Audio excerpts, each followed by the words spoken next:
Hello everyone, welcome back to Laser Beam and Friends Show. CD Bot is here. That's just gonna stay there, isn't it? Okay, whatever. That's just gonna stay there forever. Hey everybody, we're playing Baby Steps. Oh wait. Window priority. How do we do it? Oh, how's everybody been doing, man? I'm trying to stay positive. Trying to stay positive in a world that really is trying to get me negative, man. But at least we got video games to play. We got things to enjoy. I have a little sneaky little, and I'm Yorick. Okay, is that going to be a running joke now? Yeah, it's been worse running jokes. Um, so share. We have video games to play. I will confess, I did play a little bit of this off stream, but it wasn't. I kind of did this for like 2 minutes, and I was like, screw that. We do have the glasses still, right?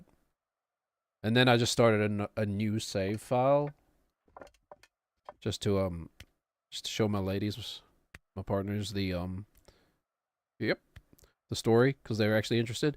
Okay, but we have video games to play. The sun is, well, it's not really shining today, but the sun is capable of shining. What else? I've got my health. I've got, oh wait, I've got a loving family. Oh yeah. uh, that should be thought number one. Isn't it funny how the thought number one was we've got video games? The introspection starts early today. Like, oh, never too early. Never too early for a little introspection, man. Yeah, number one video games, but then, you know, a close second, a loving family, 2 wives. I know. I know one of these days somebody's gonna ask me about it. Help! Help!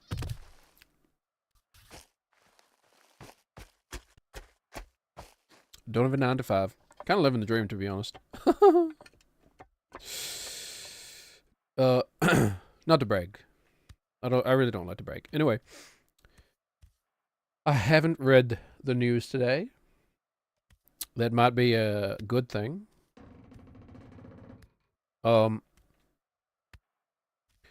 If there's been another killing today, I don't know if my I don't know if my little heart could take it, man. But I don't know. Kind of need to disconnect. I disconnected a little bit yesterday. Excuse me. I took my children to see my dad, as I do most weeks, because he is their grandfather and he loves them, and that is all the reason that one should need. Well, no, no. I mean, that's to take a lot of the nuance out of human relationships. I have a decent relationship with my dad, but you know we've had our ups and downs. But he's great with his grandchildren. Anyway, as I've said before, he kind of lives in the middle of nowhere, so it's nice to get back there, where I grew up. There is a nice little nostalgia about it. Oh yeah, so I played this game on the TV. That's right. Played this game on the TV last night, and it was so much harder for some reason. I don't know if it was just because I was far away from the TV, whereas I'm like right in front of my monitor, and I can see Nate's feed a bit better, or if it was like some kind of input lag or something. A lot of TVs do that, by the way. You console peons out there, you console peasants, you lesser thans. I'm being ironic, hopefully. But I'm also guilty of that thing where you use irony to hide behind just doing a thing you want to do. Anyway, it's a lot easier to play like this than it was on the TV from the couch last night. We'll say that. But genuinely, though, you know, console players, if you're having trouble, maybe like try setting up a monitor or something. The pro tip of the day: it could be your TV. It could be your TV. Get your TV checked. I know where to do that. Anyway, I got a pretty decent relationship with my dad. But I like going to visit him. Get away from it all. You know? Get away from the hustle bustle of Nathan here. The smell of the trees. I like, and you know, forest and trees just smell good, man. There's something like very soul cleansing about the smell of the woods, you know? I think so anyway. I mean, maybe that's like heightened because I grew up around it, you know? Which is funny because you'd think I would associate. Oh, hold on. Nom, nom, nom, nom, nom, nom. The esophageal health is little concern of small concern at the moment. Not zero concern, but not a lot of concern. Man, the smell of the woods. It's just lovely. So it's nice to do that. But you know, I did that thing where I was like, I'm gonna take my book. Well, Kindle. I do still, you know, I'll go back and forth on the Kindle. Never really gone into reading stuff. I'd love to talk to somebody about Malazan on here one day, man. Any Malazan fans out there? I'm halfway through. Well, not halfway. Kind of like a third into Midnight Tides. Anyway, we should really structure out our talking points today. But I was out in the woods at my dad's house, and I was doing, you know, to take my book. I'm gonna do some reading. I'm into Malazan at the moment. I've did the same thing I did with Game of Thrones. I watched the first episode of Dunk and Egg, and then I was like, wait, I gotta read the book, man. So I'm sort of fluttering back and forth between Malazan and Dunk and Egg. But I did that thing where I was like, I'm gonna take my book, just gonna disconnect out here in the woods. I'm gonna relax, do some reading, which I love, which is one of my favorite things to do. Didn't do any reading, just stared at my phone the whole time. Pretty much the whole time I was there. You know, I played with my children as well, of course. I stole some of my dad's food, of course. As you do. Pocketed a roll of toilet paper to take home. Left my... I love distracting myself, man. You know, just took cash out of his wallet, you know. It's funny old grandpa. Grandpa's funny, man. Anyway, just stared at my phone the whole time, man. Why? Why did I do that to myself? And it was just scrolling news, you know, doom scrolling, like literally doom scrolling. Which, yeah, I've never really like I have to kind of reach a reckoning where like I thought I was good about not doom scrolling. I thought it was good about that. You know, I don't do it often as far as I can tell, but, you know, I think I might be lying to myself a little bit about that. I probably am a doom scroller. We still have the glasses, right? Yeah, they never fall off. Good to check that. Yeah, so I just spent, you know, the whole afternoon at my dad's house, pretty much. Just doom scrolling, drinking tea. The tea was nice. But doom scrolling, man, just like... I think it was the day after Alex Pretty died. I think the day after. I'm trying to remember. Well, it was yesterday. When did he die? He died Sunday. Sunday morning. I read the news. Yeah, and then Sunday morning because I'd streamed. My stream was weird that night, Sunday night. So it was the day. It was the day after Alex Pretty died. God, it's only been 2 days. Holy, I tell you what, the last couple of days has felt like a frickin' lifetime, man. Just, you know, watching the footage over and over again, ranting to my dad about it. My dad had a funny response, actually. Basically, my dad said, "Oh, well, this is not what my dad. What does Daddy Elvis laser beams sound like?" Oh God, do we just go back to our original Elvis impersonation for Daddy Elvis laser beam? Well, son. It's not that. That's Arthur Morgan. We'll do Arthur Morgan for Daddy Laserbeam. That actually kind of works. I do love Arthur Morgan.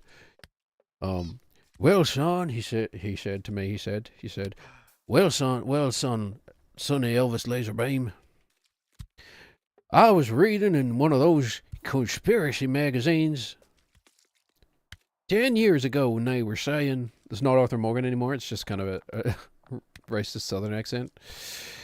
And they were saying that they were taking Department of Homeland Security recruits and asking them if they were prepared to shoot American citizens on American soil. Oh, by the way, we don't like to get political around here.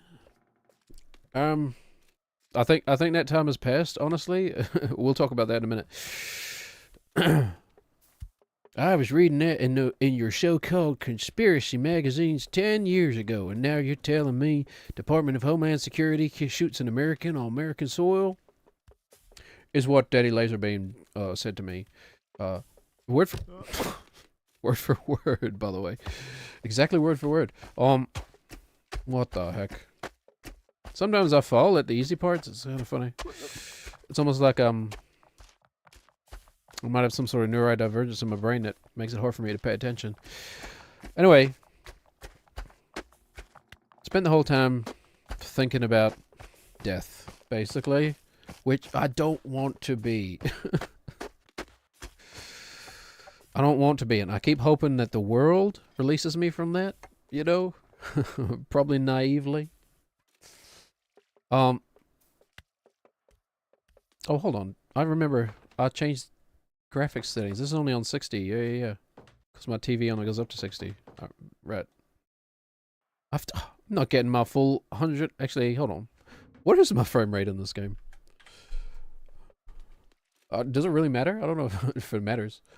100. We're at 100 frames. Yeah. Okay. Stable at 100.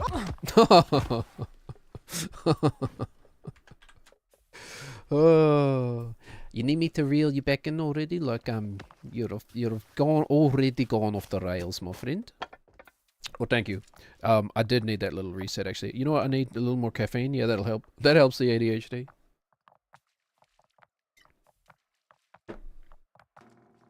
Anyway, spent all day yesterday just thinking about death.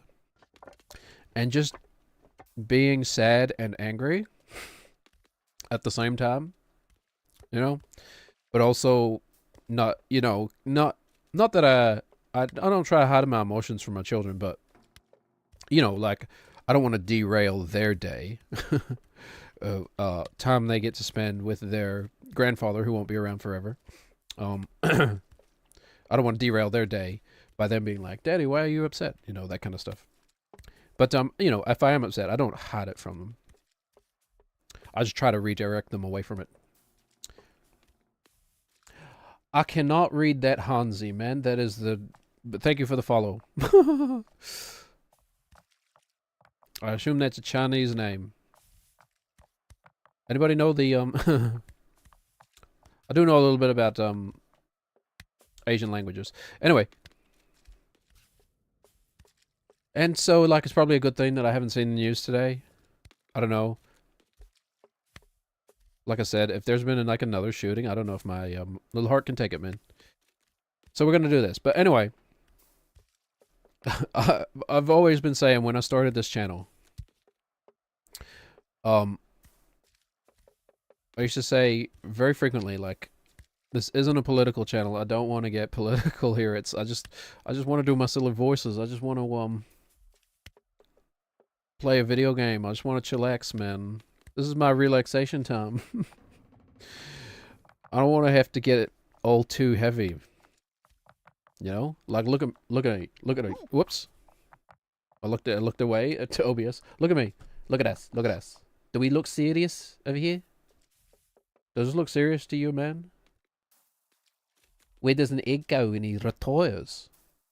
The old yolk's home. Yeah, you know, and make stupid egg puns. That's the reason this channel exists. It's just my little fun little hobby project. Anyway.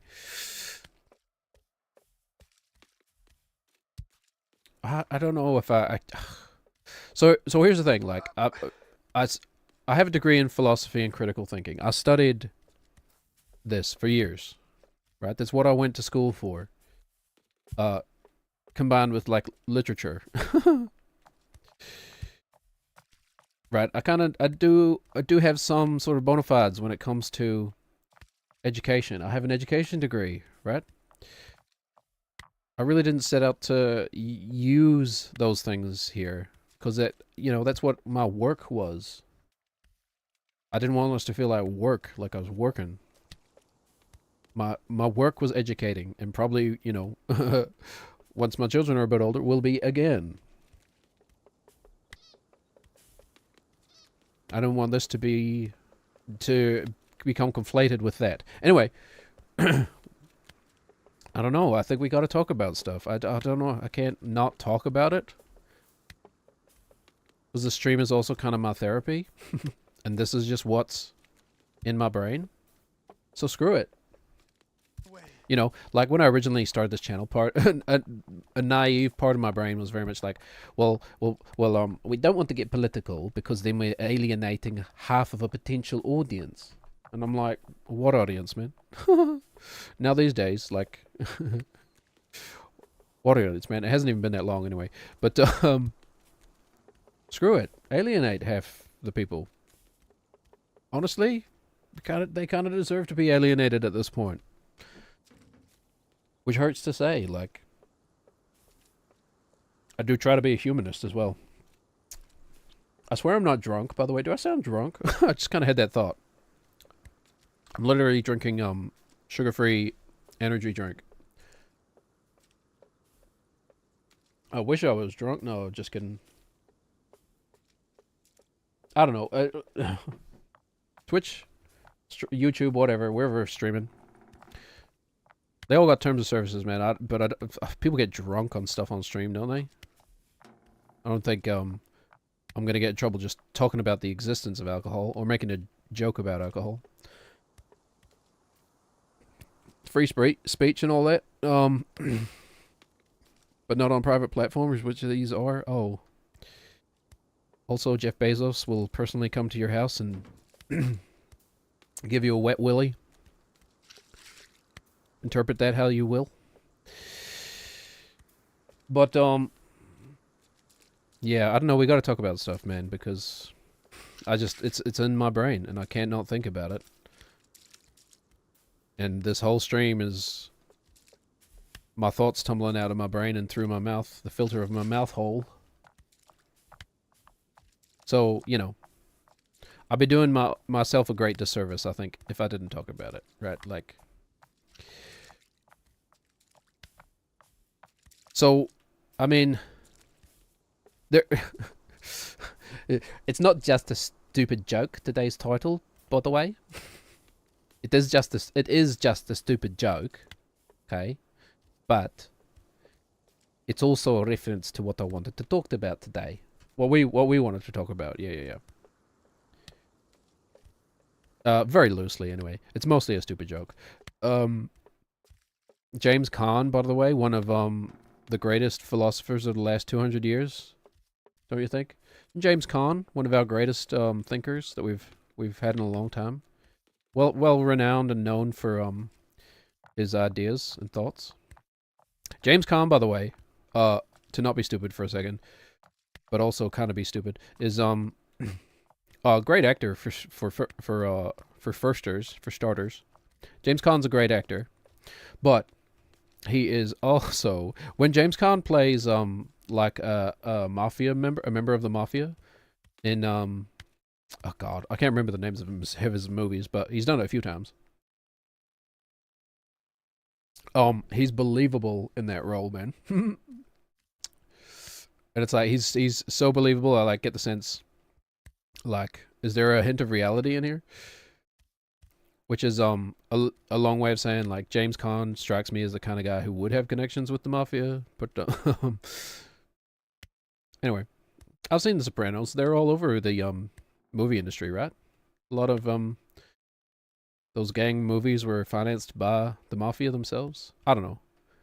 Getting out of my lane here, just kind of making stuff up. Like, never let the truth get in the way of a good story. No, I'm kidding. But, yeah, I gotta talk about some stuff. So strap yourselves in. Here's my stance, right? From a critical thinking perspective, as someone who has engaged in the skeptical and the critical thinking community for the last, I don't know, how old am I? 20 years or so. Okay. That's my basis. That's where I'm coming from. I know I'm just a stupid, like, cartoon dude with his pet egg. Pitt's kind of putting a little bit of a oddly sexual spin on it that I kind of would like to veer away from. Rule 34, man. Hey, man, that's so funny. By the way, is there banana skin here? I haven't had this thought until right now. Do you think the Rule 34 applies to us, man? Gosh, it didn't do that the first time. Maybe I was overconfident that I could just push it off. Well, it's off now. What's annoying is you got to do that every time you save and quit. Oh, okay. Well, I guess. Anyway.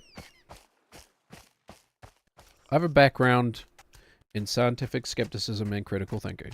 Okay, that's my background. And education, and then a bunch of other unrelated stuff. Like, well, literature is semi-related, I guess. A bunch of other musical stuff. Yeah, I don't know. I don't know why I'm spread out so wide, but anyway. We'll take phrasing on that one. I don't know why I'm gaping so... No, okay. And I worked in a kitchen, man, too. I was saying, my work history is gaping wide. Which means my job experience is thick enough to plug that hole. What the heck am I saying? What was I talking about? Important things, right? You ever catch yourself like using humor to like deflect from away from emotions that you would rather not be experiencing? You ever found that? No, just me. I might be the only person in history who's ever done that. Use humor to hide difficult truths. I have a like, honestly, for what I've achieved in life, I'm way overeducated. But I'm oddly educated.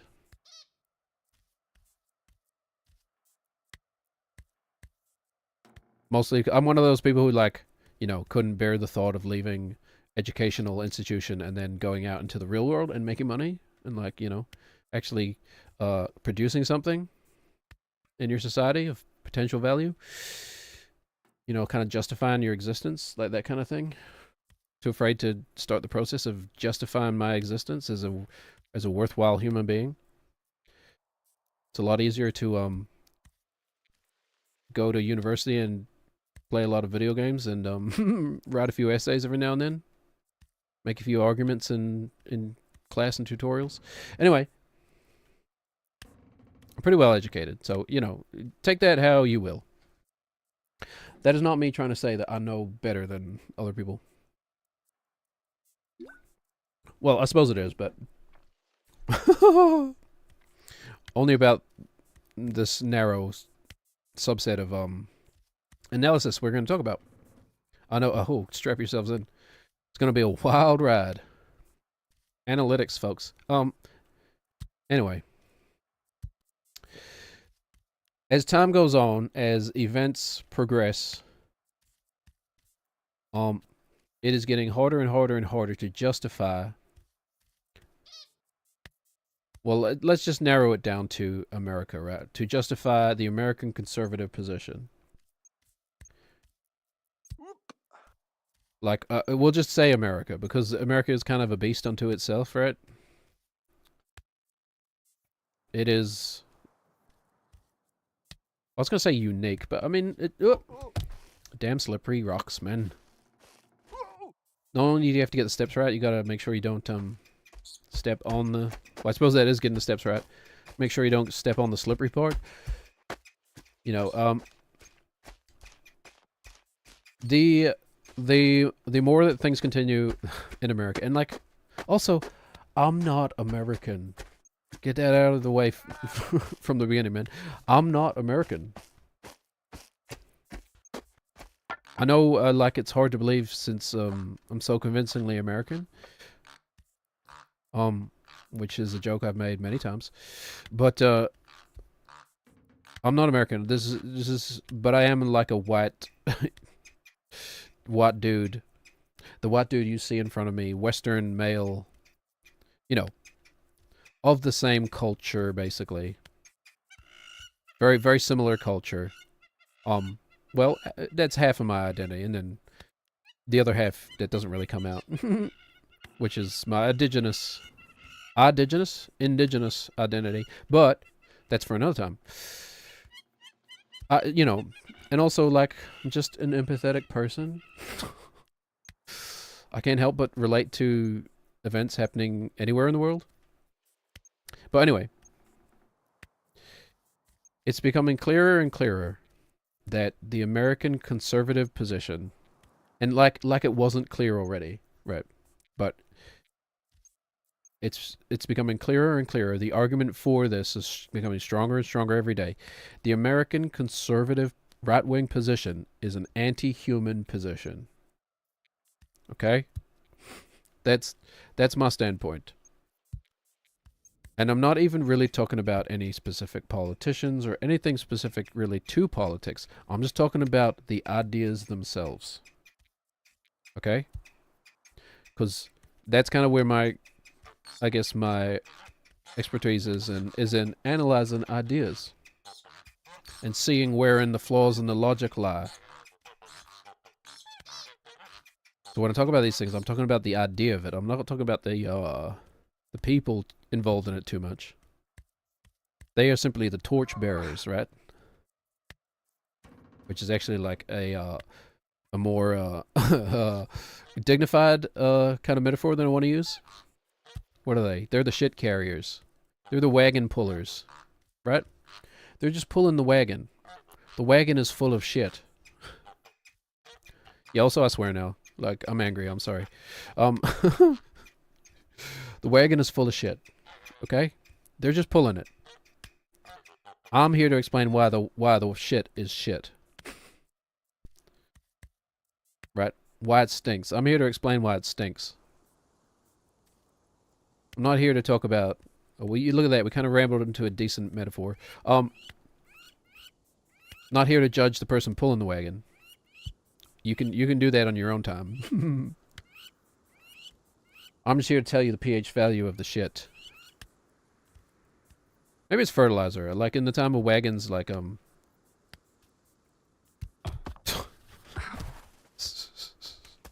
Oh yeah, that's right. I kind of forgot I was playing a video game for a second. Which is why I love this game. Why this game is so good for streaming, man. You can just be playing it like you know how when you're driving a car, right?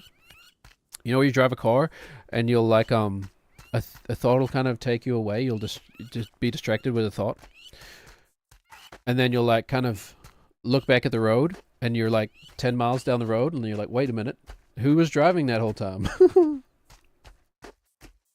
You're like, I don't remember paying attention to a single corner. No, just me? Oh, really? Nobody else? No, I'm joking. Definitely everybody else, because that's just a function of how the human brain works. Your brain is your brain uses, what is it? Statistics r/stats are made up. Doesn't your brain use like 80% of their energy in your body or something? It's energy hungry anyway. It uses a lot of energy. Excuse me. Which is to say, it tries to... I should focus on the game for a bit. Actually, you know what? The game is trivial and less important than real world stuff. Excuse me. Sorry for the stuttering. This shit is harder than it looks. You tried doing this for hours.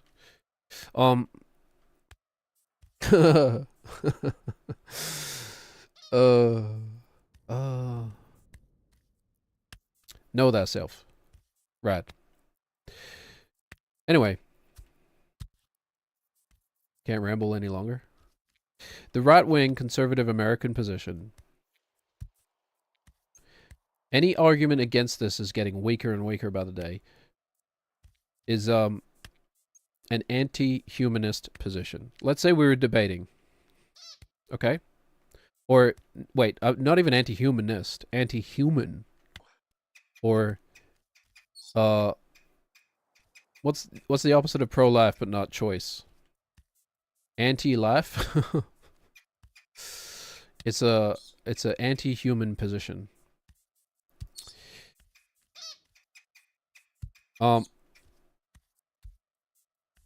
Which is a kind of fancy way of saying, like, America, why are you so fucked right now? Like, holy. America, please. Please, America. You know, the only good thing about it is that I keep seeing This Is America popping up all over the place. Childish Gambino. This is America. And I'm like reminded of how good that song is. And the video. But, like, do you think that song would have been anywhere near as popular if the video didn't also slap so hard? You know, if it wasn't for Donald Glover's presence on screen, you know? Oh, good. Oh, good. Here come the bots. Crap, I don't know how to... How am I going to remove that without removing the whole chat box? Well, I guess we can remove the whole chat box, right? We'll just do that for now. You don't have to look at these stupid URLs. Do not go to these URLs, by the way. It is a scam. Sorry for accidentally advertising scams on the stream. Oh, you know what I can do? I can just spam myself. Hi. Can I like time myself out? Like, whoops, we need another ha. Will Twitch like automatically time me out? If I spam my own chat? You have to assume not. I don't know how intelligent their algorithms are. Glutes. Yeah, you got it, Nathan. Glutes. Anyway.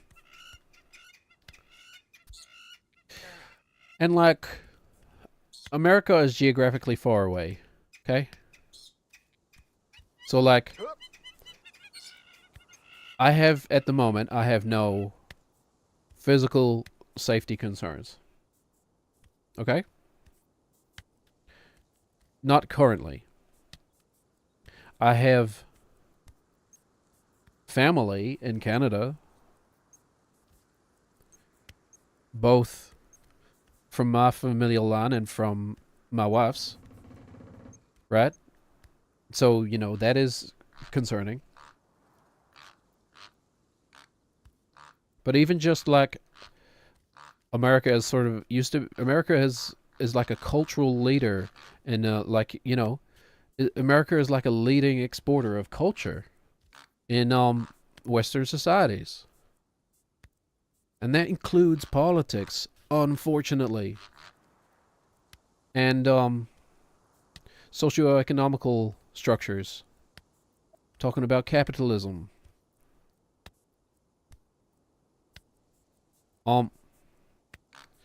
The more I like, the older I get, the more like full-on socialist I become. Like, I've always been like anti-capitalism, you know? But like, I lean more and more towards like full socialism. But I need to like properly read those texts before I actually make that decision. And I haven't engaged with the discourse. I'm just going to call myself a socialist because it feels good. You know what I'm saying? That would not be critical of us. Not be a good example of critical thinking. Anyway. Yeah, it's bad. And the potential to infect the entire world, right, is there. Because, I mean, you ask me, I'm not saying this is a fact or anything. I'm not saying that this is the way things are. That's kind of one of the differences between conspiracy theorists and critical thinkers. Is that critical thinkers can come up with a theory, but they will say this is just a possibility. I'm not saying this is what is happening. Whereas conspiracy theorists will come up with a theory and then they'll be like, okay, and this is a theory, yes, but this is definitely what is happening. I know it's not proven because it's a theory, right, or whatever. Not in the scientific sense, by the way. Like it's more like if we're comparing verbiage across disciplines. Oh, Nathan! I had it and I released the wrong one. Because I always forget. It's the leg that's falling that you need to catch. You're not strengthening, I feel like I'm providing my finger strength to the foot I'm pushing, So I want to encourage the foot that is still hanging on, but it's the opposite. You have to lift up the foot that's fallen. Still got the glasses here. Okay.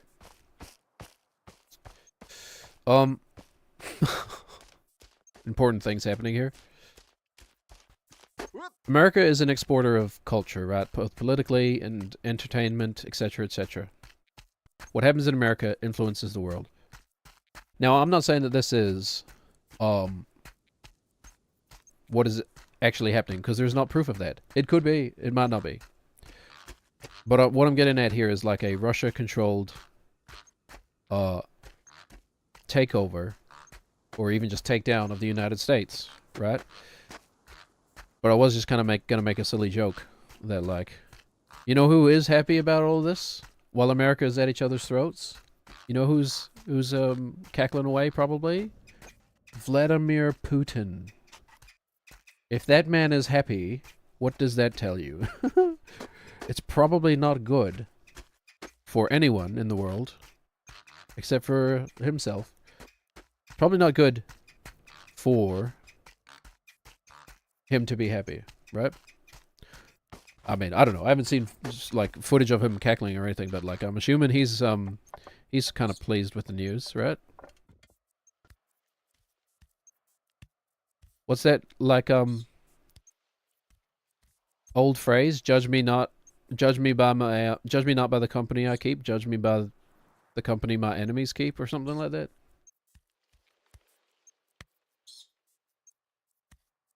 I think I'm misquoting something, but the sentiment is there. Anyway, if Putin's happy, yikes.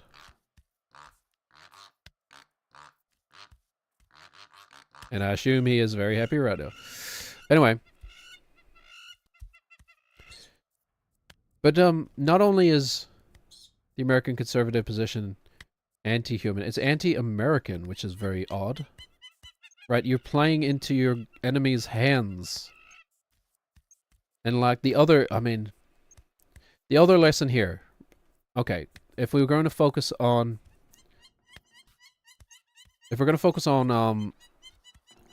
positive things that we could take away, that we could actually implement to feel a little bit better about the impact we're having on the world and the impact the world is having on us, it is this. Okay? Do not get your information from social media. Okay?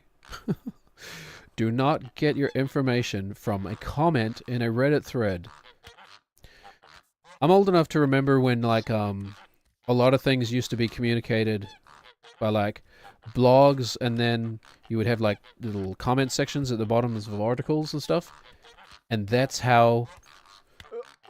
where a majority of this kind of discussion, quote unquote. This sound, by the way, is so annoying. Thanks, ducks. A lot of the discussion would happen, like, underneath an article written by an expert. Nowadays, people don't even read the article. You don't even have to scroll to the bottom of the article, right? Like, you can just see the headline on Reddit. Because, like, and this all comes out of capitalism, by the way, because Reddit doesn't want you to click away from their website, right? So they don't give you, like, they don't want you to read the article, so you're encouraged not to. You're just encouraged to read the headline and then engage with it below. But you know, things used to be different. So you have to be trained in, or you know, just practice asking yourself some simple questions, right? And I'm guilty of it too, right? Like, I'm guilty of it. I'm guilty of reading something in a Reddit comment and then, like, regurgitating that information later on, but just kind of assuming it was true, not verifying any of it. It's just like, oh, this person sounds like they know what they're talking about.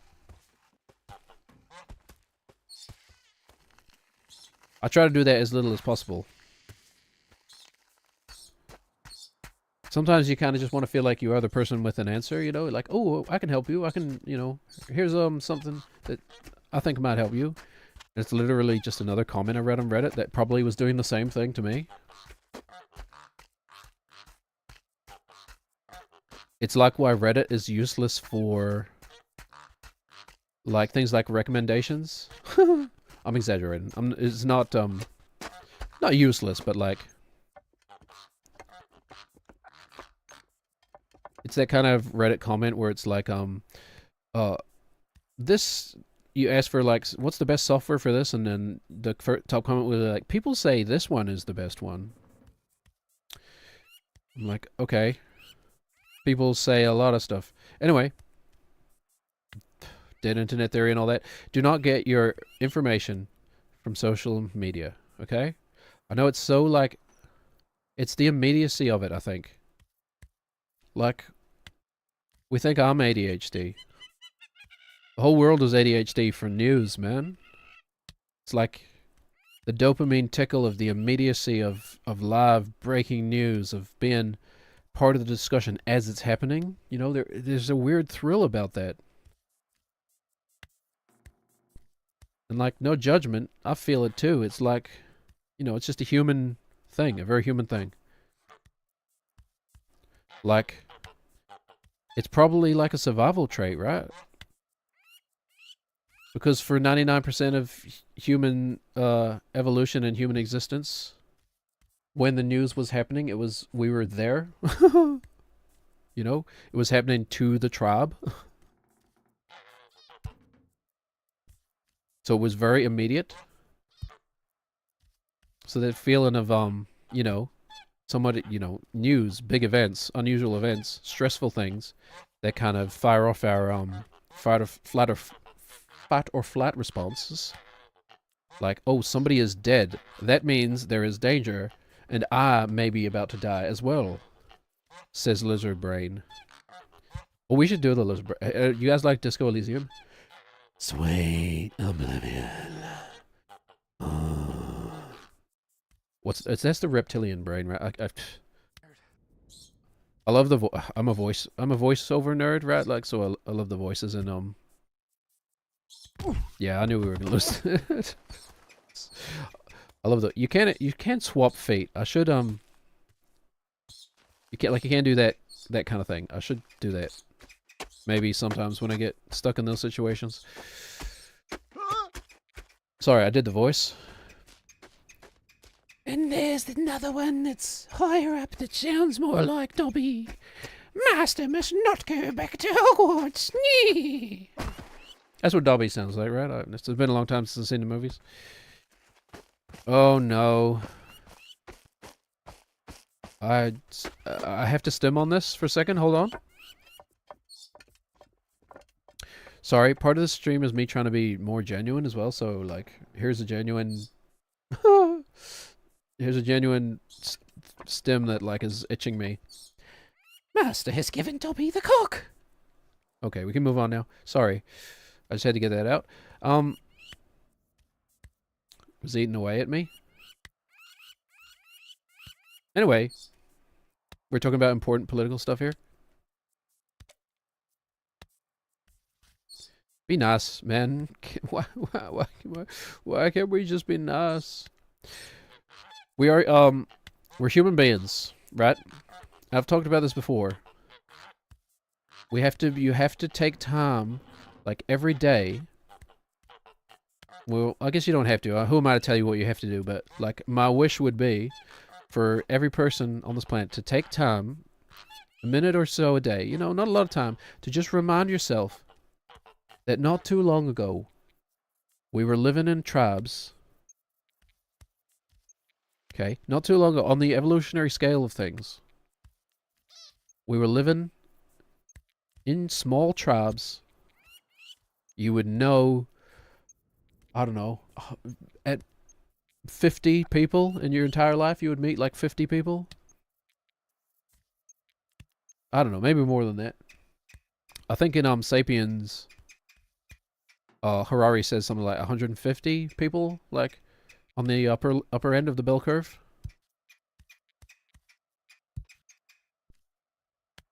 You would spend most of your time tending a house, gathering food, looking after children, both biologically and, you know, tribally yours. You would sit around the fire at night and tell stories or, you know, make sounds together. And that was it. Just remind yourself. Ultimately, that is still who we are.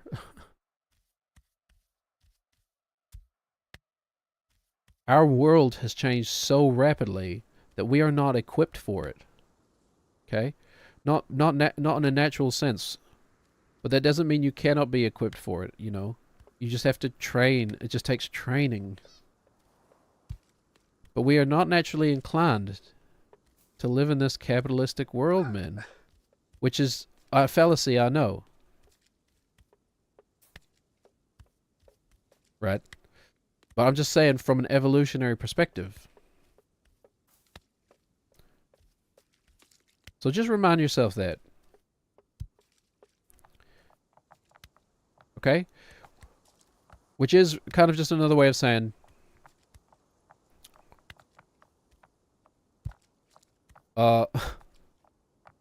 take things slow. Don't jump to conclusions. Ask yourself, do I want this to be true? Therefore, I am choosing. And it's hard to be this, you know. You got to be really honest with yourself, and it's not easy. And like, I'm not saying that I'm so good at it either. And it also falls under that sort of there's a paradox of like saying like use your flawed human brain to assess itself. You know what I mean? Use your flawed brain that uses a lot of its energy just convincing itself that it is amazing, essentially. Use that flawed brain to assess itself. And ask yourself, you know, always try and ask yourself, what am I hoping is the truth? Okay? Try to keep that in the back of your mind. When you're assessing facts and your position on them, right? This is analytics and logic. Try to start from the position of being, okay, what am I hoping is the truth? Okay? And then once you've set that baseline, you then have to ask yourself, okay, do I think this is true because I want it to be true? Or because that's what the evidence before me is pointing towards? And it's not easy, okay? We all do it. We all are tribalistic in nature. Okay? And yes, that is how we survived for 99% of our existence. Yes, your lizard brain, or reptilian brain, brother. Your reptilian brain still wants to behave that way. Okay? But it doesn't have the utility. That way of thinking doesn't have a lot of utility in the modern world. You know? We're equipped for days bygone. Unfortunately. We do not have the instincts for this world yet. Maybe put it that way. And we probably never will because the world is changing faster than our instincts can update. We need the human brain patch. I never really. Oh yeah, that's okay. Oh, that's what I'm going to work on after stream. I never released that clip where where I was talking about the Pope patching Christianity. There's a they still haven't patched the repent on your deathbed exploit yet. Oh man, but people have been using that to cheat for like hundreds of years, man. They just play life all shitty and then they use the get out of jail free card that is repenting on your deathbed. Oh, and then they end up in like heaven rank or whatever. Come on, devs. We need the human brain. God, we need the human brain patch, please. Yeah, there's a bug. There's a game breaking bug at the moment where yeah, emotions are like they're way OP, man. Emotions are so OP. We need to buff like analytics and critical thinking and logic sections of our brain. Yeah. Okay, if you could push that patch through as soon as possible, man. Yeah. Like the emotional part of the brain is like way OP and it's overpowering the logistical part of the brain. Okay? Yeah. It's like man. You know what? They need to nerf confirmation bias too, man. Confirmation bias is OP, right? A 2-second cooldown, right? And it's devastating to this cerebellum. Whoops. It'll take out the enemy's cerebellum just like that. Hold on. We're doing it again. We're formulating a bit real time.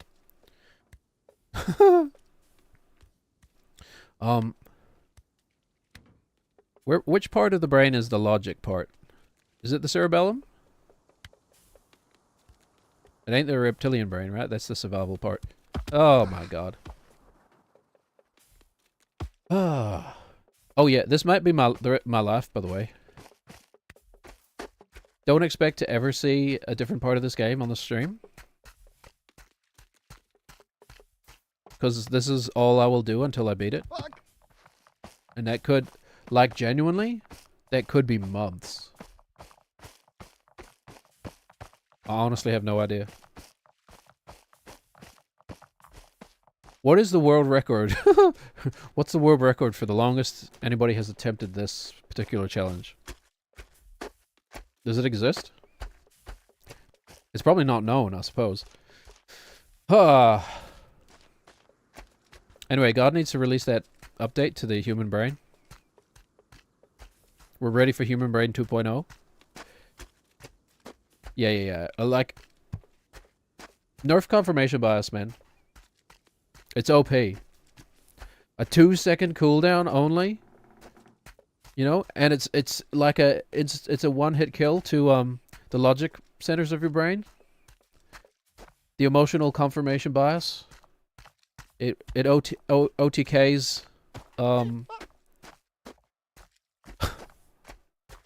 confirmation bias OTKs reasoning and logic. And it's only got a 2-second cooldown. What the heck? What the heck, God? Patch that, man.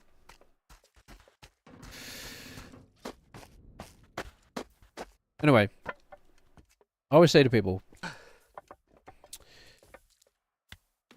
I do believe in voting, okay?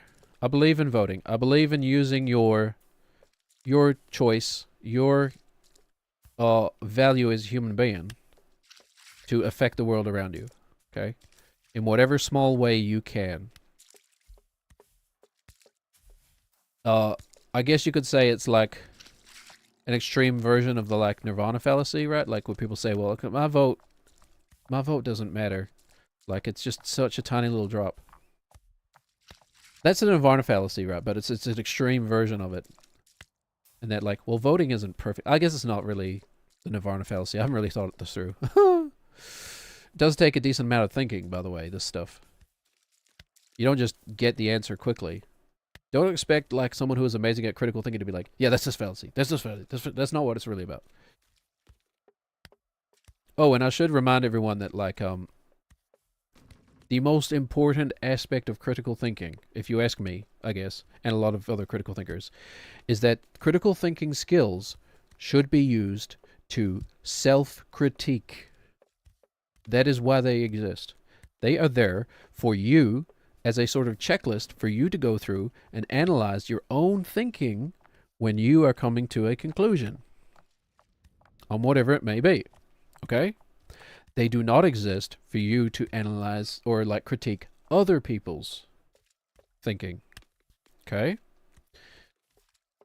They can be used in that way, yes. And there can be value, but that is not the main reason that these skills exist, okay? The main reason is so that you can turn that mirror inward. Is that how it works? What does a mirror do? Turn that microscope inward and have a peek at your own mistakes, your own problems. Because if everyone does that, which I know is a little naive, but the idea is, the Platonic idea is everybody does that. And if everybody is doing it, nobody needs to do it to anybody else. You know what I mean? Anyway, my ideal utopia, everyone is bald and everybody wears the same gray vinyl like trench coat thing. And nobody walks. We all move around by like one wheel or whatever. Those like miniaturized Segways. Remember the Segway? Holy. Did the guy who invented Segway really die by driving one off of a cliff? Is that real? Or is that apocrypha? It's weird because it sounds so much like apocrypha, but it also could be just another example of, you know, life is stranger than fiction. See, years. Years. Thank you. I love the way South African people say the word years. They don't say years, they say years. Like Y-U-R-S. Anyway. Use these skills to critique your own thinking. Alex Preddy, but no... by no logically consistent standpoint can you say that... Hold on. I'm not going to say it this way just because it generates a ... quote, you know? The kind of quote where it's like, I am not saying that bananas are the worst fruit. And then someone can then just quote you saying, bananas are the worst fruit, whatever. Elvis Laserbeam said bananas are the worst fruit. Technically, I did. So let me just rephrase what I'm thinking. Alex Preddy did not deserve to die. By no measure of, like, logic or reasoning should Alex Preddy have been a victim of deadly force. If that event had happened in Canada, if that event had happened in Australia, New Zealand, if that event had happened in the UK, if that event had happened in Sweden, if that event had happened in Norway, if that event had happened in Germany, if that event had happened in France, I could go on, I could go on. If that event had happened, for shorthand, we're going to say anywhere but America, the offending... I'm couching this in very charitable terms, by the way. The offending officer, to use the technical verbiage, would by now be in a lot of trouble. The offending officer would be looking at spending the rest of their life in prison. Well, you know, prison terms. Spending a long time in prison. At the very best, probably. That's probably the best they could hope for. And this is taking intention out of the equation, by the way, and that's another aspect to this, okay? They would be looking at spending a long, long time in prison. And you would think a lifetime of trauma and guilt, right? If this had happened anywhere but America, but it happens in America, nothing happens to this man. Okay, now we're going to drop the veneer of civility a little bit. This murderer, cold-blooded murderer. That is all there is to say about it.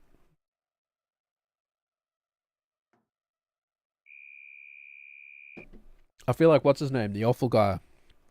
The awful right-wing guy. Change my mind guy.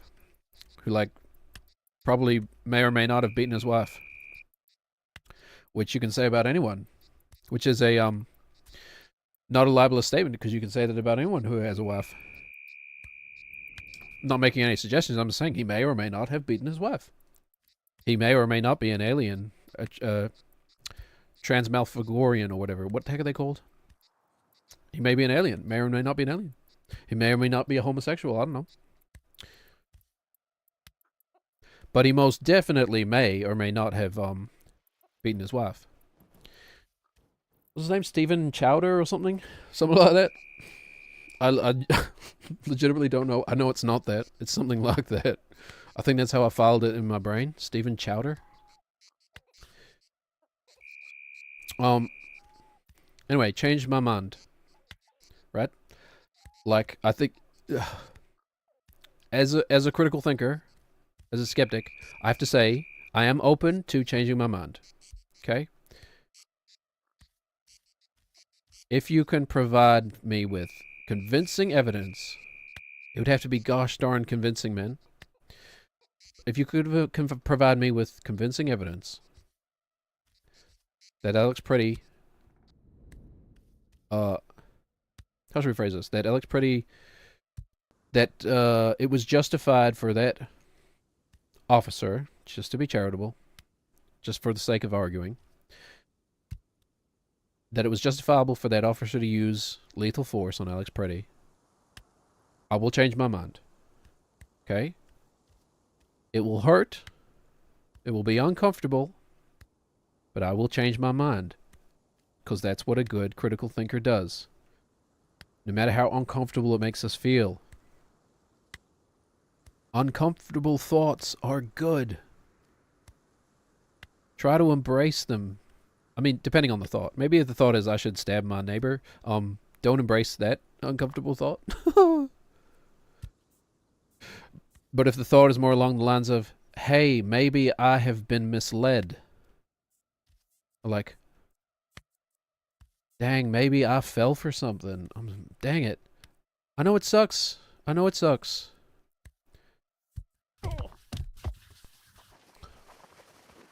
Forgot how up that one is? Yeah. Also, I wasn't paying attention to... Who the heck was playing this game the last 20 minutes, man? What the heck? That's a big up, man. We gotta pay attention to that. I was almost to the green too. I didn't even know how close I was. What the heck? Oh, I'm just driving a car here.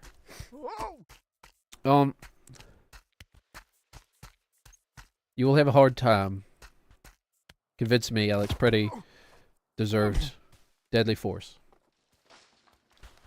Okay? Because the fact is, he didn't.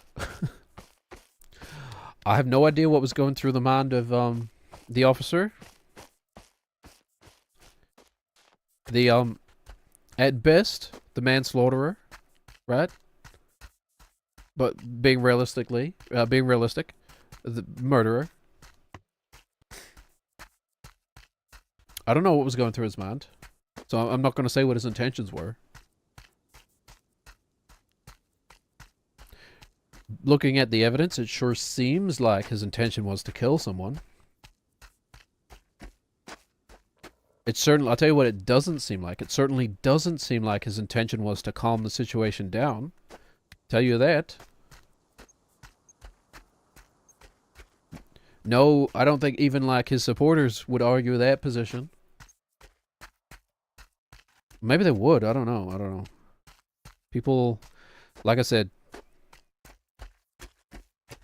never underestimate the gravity of a deep-seated idea that is being, like, proven wrong to you.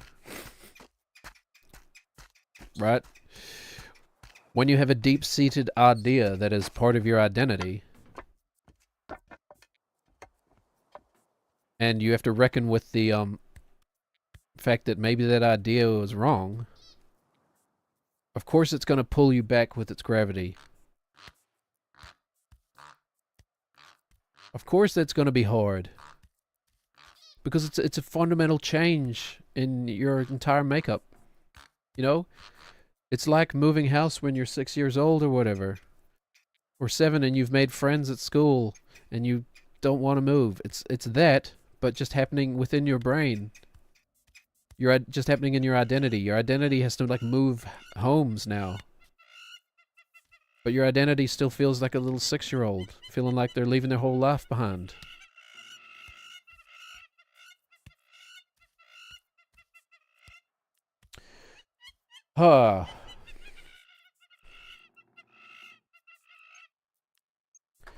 Anyway, God needs to come out with the new patch for the human brain.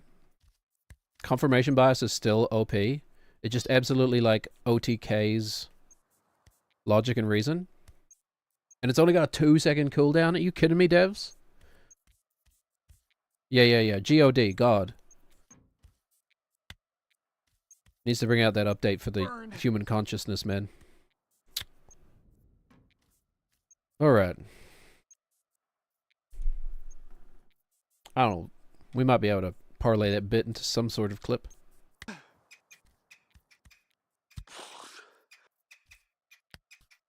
But anyway. I know it's a lot to arse. There's a lot to ask people to reckon with their own cognitive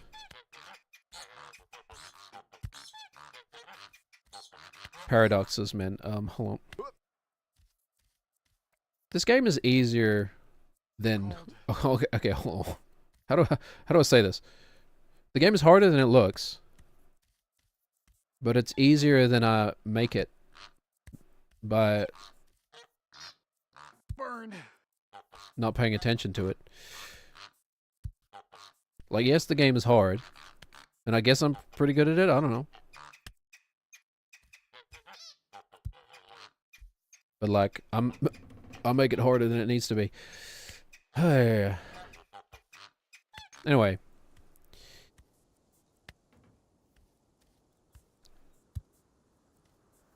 If this had happened in another country, it would, at the best, be textbook negligence. Like, textbook. Like, get that man off the street. He is a danger to people. Okay? He is the problem. But it happens in America? Look what the liberals have done. Look what the liberals have done to us. Look at this domestic terrorist. It is madness. Okay? Your politics at the moment, America, is a fucking clown show.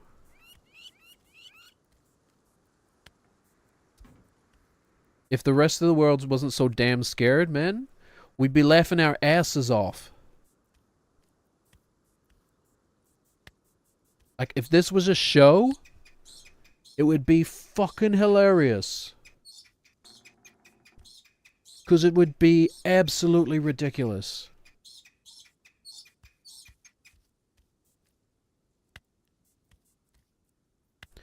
You have a government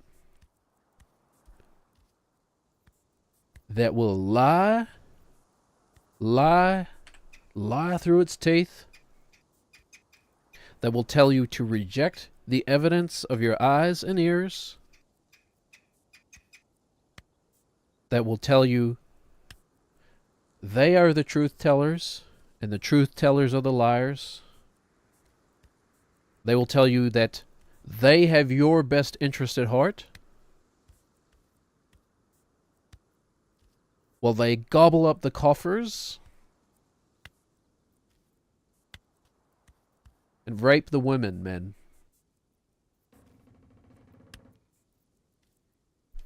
If it wasn't so goddamn sad, it would be funny. But as it stands, it's just goddamn sad, man. Oh yeah, sad day. It's another... I forgot to change the going live notification. It's still a sad day.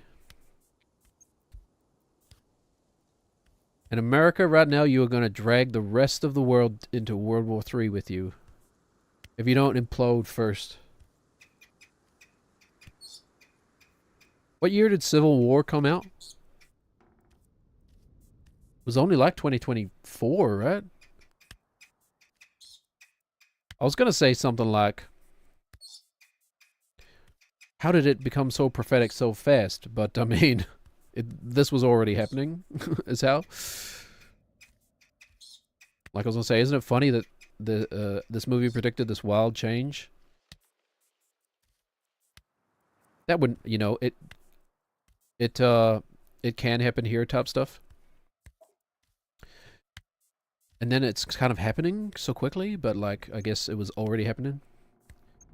Like, I'm a little removed from this stuff, right? Like, I'm a lot removed geographically, but even just like, from a media perspective. I'm a bit removed from this stuff, but...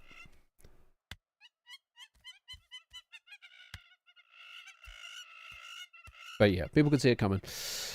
Please don't drag the rest of the world down with you. Is one of my hopes, I guess. Like, again,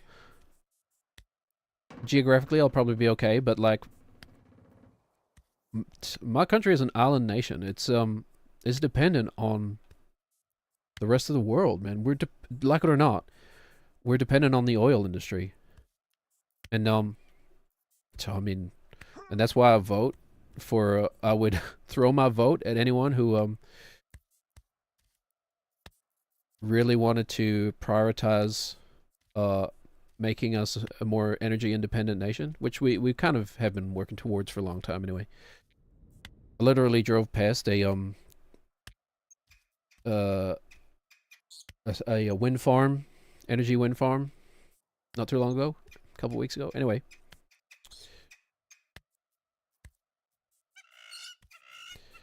the lack of critical thinking and the love of money has led America to allow bad faith actors, scam artists, and just generally awful, selfish people to infest your politics, man.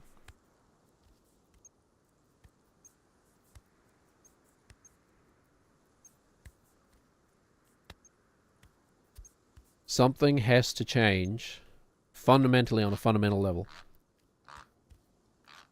Now, I've said before, I'm no revolutionary. That has nothing to do with me. But I think at some point you need to accept that the fundamental documents that still govern your society were written by people who could not foresee the computer, who could not see the AR-15, who could not foresee the AR-15. We could not foresee the motor vehicle. Which is no shade. Of course they couldn't. Nobody could. We right now cannot foresee the world of our great-grandchildren. Our great-great-grandchildren. We even less so than like the founding fathers could, man.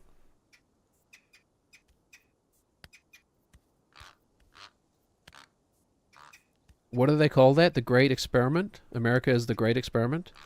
The experiment failed, man. It's over. I think you need to rebuild from the ground up your ideas. Your palace of ideas. Anyway. Ask me if I have any thoughts on that. Do I have any thoughts on the death of Alex Preddy? Yes, I do. It's very sad. He seemed like a good person. A good, empathetic person. Who we need more of in the world. And we're now -1 good, empathetic person. And presumably +1 murderer. Right? I only say presumably because we don't know if he killed before already. He may have killed before. I don't know. Which means we're not +1 murderer, we're just net equal 1 murderer? Net equal on murderers?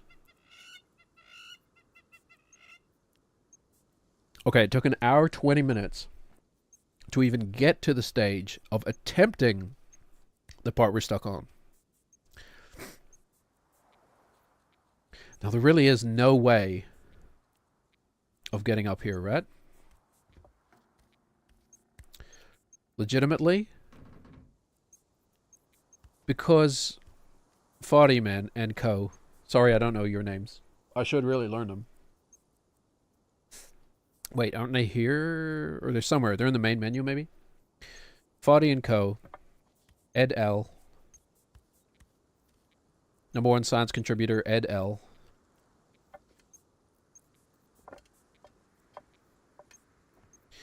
You did not need to do this.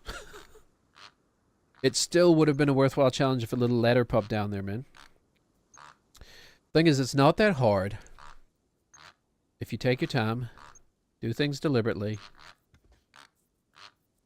Oh, God. Okay.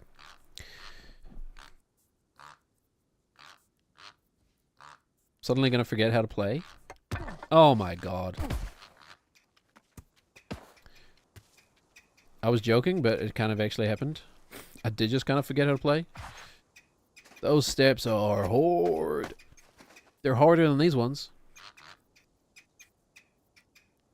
It took us 1 hour to do these ones. But we'll get better. We'll slowly get better. Ha ha ha ha ha, by the way.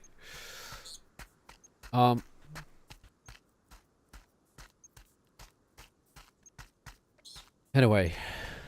It's always sad when an innocent person loses their life. So here's kind of how, in my mind, the two views break down. Because there are people who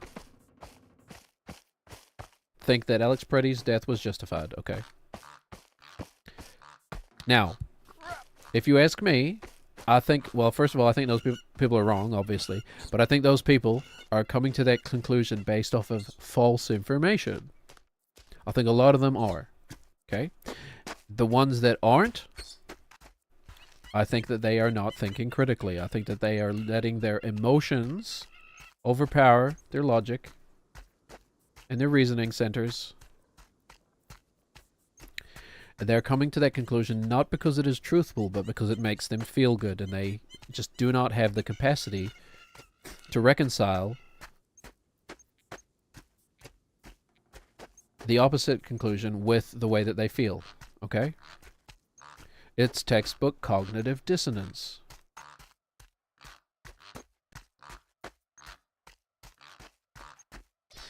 It's the part in the illusion where your brain breaks. Okay? It's the confusion when someone tells you the dress is black and blue. That's what it is. Do not underestimate how powerful that is. That feeling will drive people. Because that feeling it's been a survival mechanism of ours for millions of years, probably.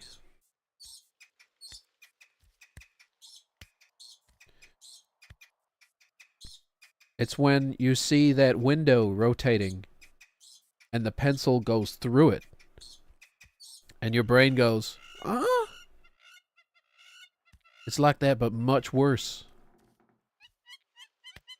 And painful. And I'm sorry you're feeling that.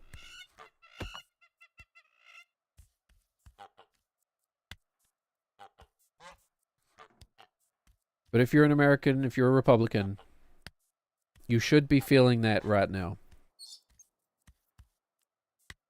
Okay? And you should be resisting that urge to latch on to the lifeboat of, he deserved it. You need to fight against that. It is a false comfort. What would, what's his name's mother say from The Waterboy? It's the devil. That is the devil. The devil in you is right there. And it is enticing you. Saying, hey, hey, hey, hey, hey. No, it's nice and warm over here. It's soft. Oh, it's relaxing. It's comforting. It's comforting over here, yes. Just wrap this nice warm blanket of denial around yourself.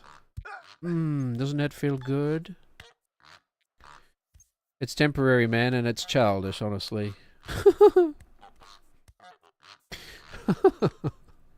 Not to sound too judgmental, but...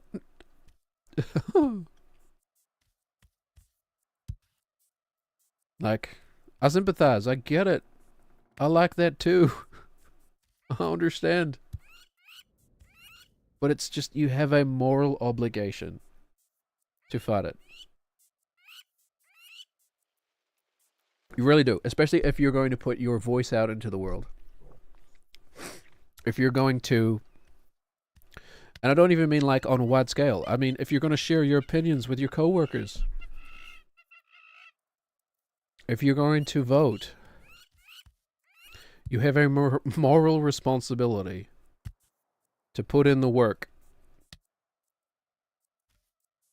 You have a moral responsibility to take that time to look in the mirror and be like, hey, am I doing what is right, or am I doing what makes me feel comfortable? And it is okay if those two things are not the same. Okay?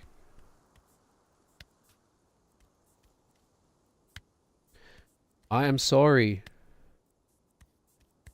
that what makes you comfortable and what society deems to be quote-unquote right do not align.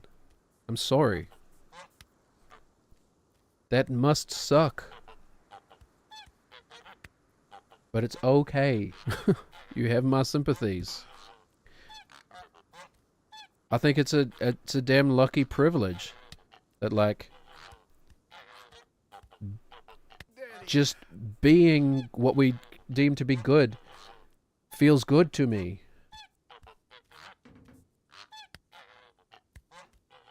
I like following rules. I don't know. For the most part. It feels good. It feels good to help other people. It feels good to be kind and understanding and accepting of the parts of people that they have no control over. That feels good.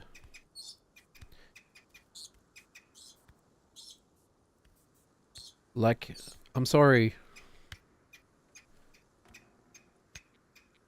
But you know what? Come join us. It's nice over here on the moral high ground. Oh. Which is, of course, what the other side would argue at. No, we have the moral high ground. I'm sorry, you do not.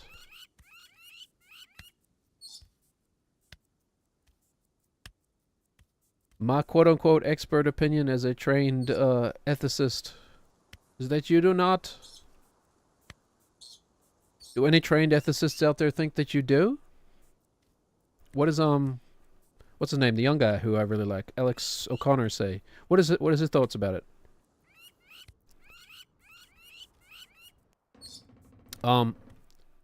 Everybody watch Alex O'Connor, by the way. I know he's young, but dude knows his stuff. He's actually pretty brilliant.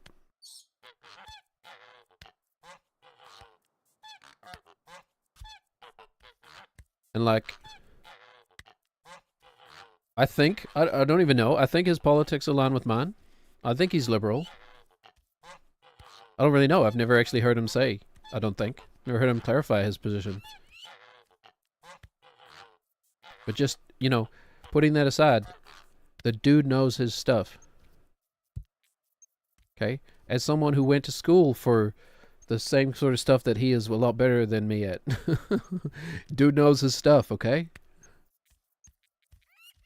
Much better than I do.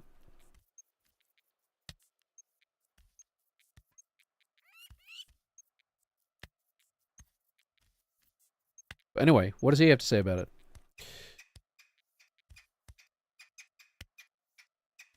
Which is my long-winded way of saying, be kind to everyone. Be kind to the people who differ in opinions to you.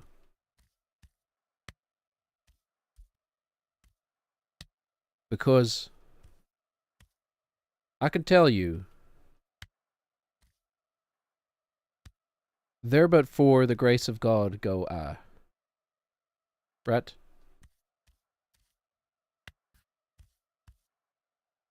I guess we're putting a lot of weight onto like environment and upbringing, I suppose, but you know, it's probably appropriate here. The way you feel about the world and morality is kind of just, it's a lot of it is luck. A lot of it is based on where you grew up and how you grew up and the education you had available to you.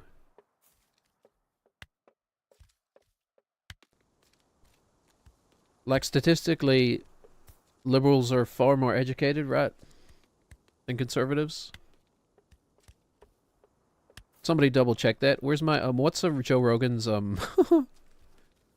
what's Joe Rogan's dude who like Jamie? Is it Jamie? I don't know. I don't watch Joe Rogan. There was a period in time where I entertained the idea just because of the like the sort of vast range of people he has on his show. I don't know. Does he even have left-wing people on his show anymore? Or is it just all right-wing people? I don't know. But he used to have everyone on his show, right? But you know, can't support that man in any way anymore. It's beyond a joke, man. Here's my opinion though on Joe Rogan. I think Joe Rogan means well. I really do. I think he's kind of a dumb guy. In an analytical sense. He's not very good at analyzing things. Okay? Which we shouldn't call dumb. Because people are smart in their own different ways. People have their own weaknesses and strengths, etc. But Joe Rogan's strength is not analyzing things, okay? He is not good at coming to the factual conclusion on any piece of information. Dude's got no BS radar. Or maybe he's just a really good actor and a charlatan. I don't know. Dude's rich as hell, right? Like, he's obviously not dumb in that sense. He's obviously a good businessman. But, you know, don't trust a word he says, basically. What was I saying? liberals tend to be far more educated than conservatives. Yes, Jamie, pull up that clip. Now, that is a correlation, not a conclusion. I will tell you that my opinion is those people are liberal because they are educated. Because the educated position leads you to being liberal. Conservatives will tell you the same thing, but they will kind of couch it in like brainwashing terms, right?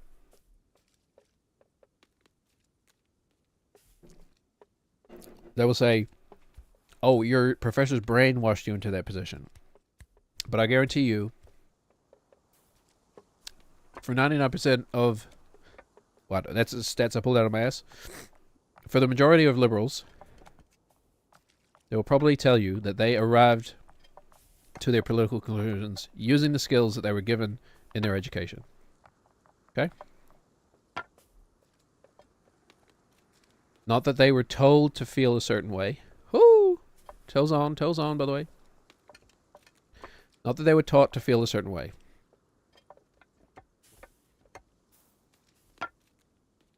You could then argue, well,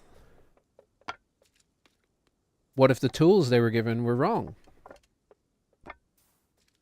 What if?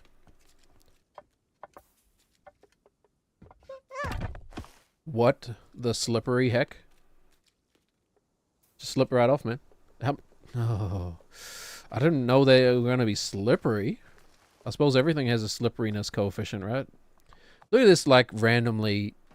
Do they just randomly tweak the freaking orientations, the XYZ values of the position and rotation? They kind of just look randomly tweaked, man. Each one just has its own randomized rotation. Presumably one of the developers had to beat this, right? It's kind of a funny thought. Maybe they have internal tools to see if a gap is possible. I don't know. Anyway, there is a reason that education and liberalness, whatever that means, align.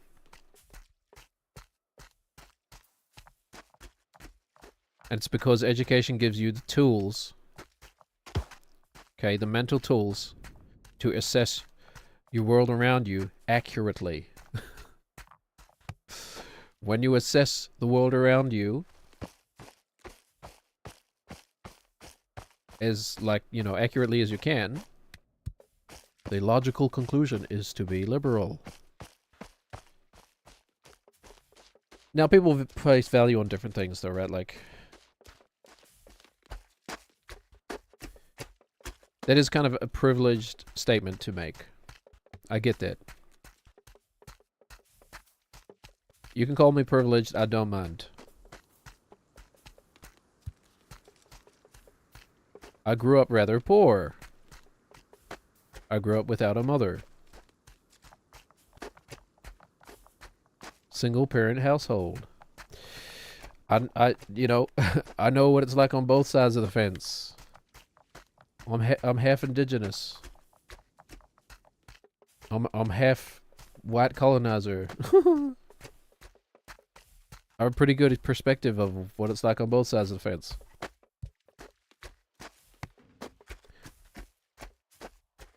There's areas of my life where I have privilege. Yes, there's areas of my life where I very much didn't have privilege.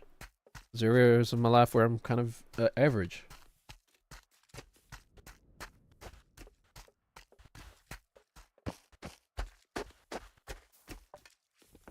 You know, it's a privilege to say, oh, well, I value doing what is right in the world.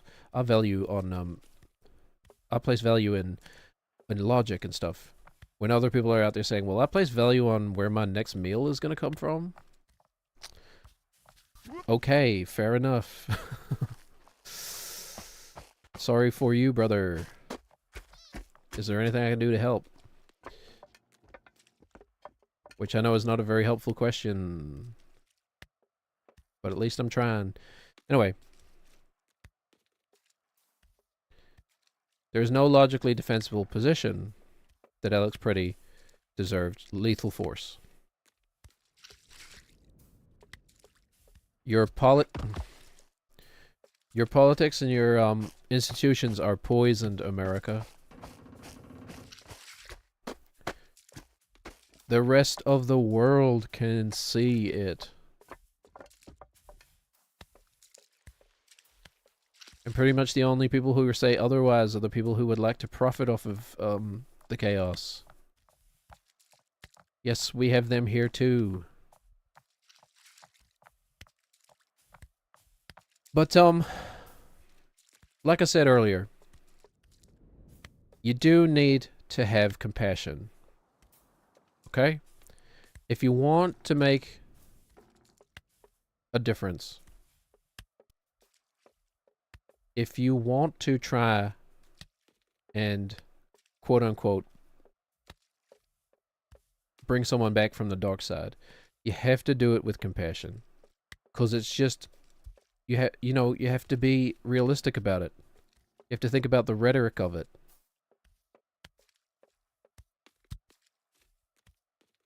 You can't, you catch a lot more flies with honey than with vinegar or whatever. Yes, I think Donald Scump. Donald Scump. Almost said the quiet part out loud, even though I was going to say all of it. Donald Trump might be one of the most scummy, evil people to ever have lived. Certainly one of the most, well, like, evil is an odd word, but one of the worst people alive right now. He is scum, okay? Yes, I think that. But if I'm trying to convince someone who is a follower of his and has made that part of their identity, if I tell them, like, if I say to them, like, how could you follow Donald Trump? He's scum. You're implicitly telling that person that they're also scum. Right? Which, regardless of whether that is true or not, and probably a lot of the time it's not, probably some of the time it is, but probably I would bet that a lot of the time it's not. Okay? You gotta meet them on their level. You gotta, like, offer them the carrot first. You just chase people away with the stick, man. Hey! Oh, excuse me, I moved the stick like 4 degrees too far to the right. Okay. We're getting back to the green more consistently. I need to be playing this game every day or something. Wish I could stream every day. That'd be nice. Anyway, I'd love to hear other people's thoughts. I don't want this to just be the echo chamber of my own mind. Echo, echo, echo. Is that? Oh, I see. That's why you exist. You exist to, stroke my ego and present my own ideas back to me. As if they were coming from an external source. External sauce. I could go for some external sauce right now. Hey, you know that character from Austin Powers, the Basil X position? Is there, you were saying X position, XYZ position earlier? Is there a joke to be made about Basil X position? Maybe simmer on it for a bit. There is a joke to be made. Is it a good one? I don't know. Exposition also sounds like exposition.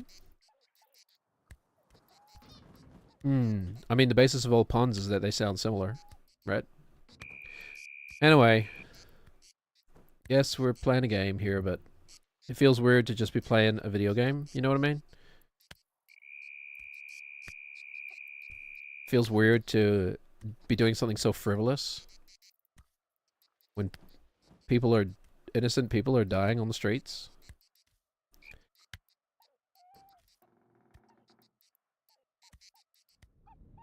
At least, based on all available evidence.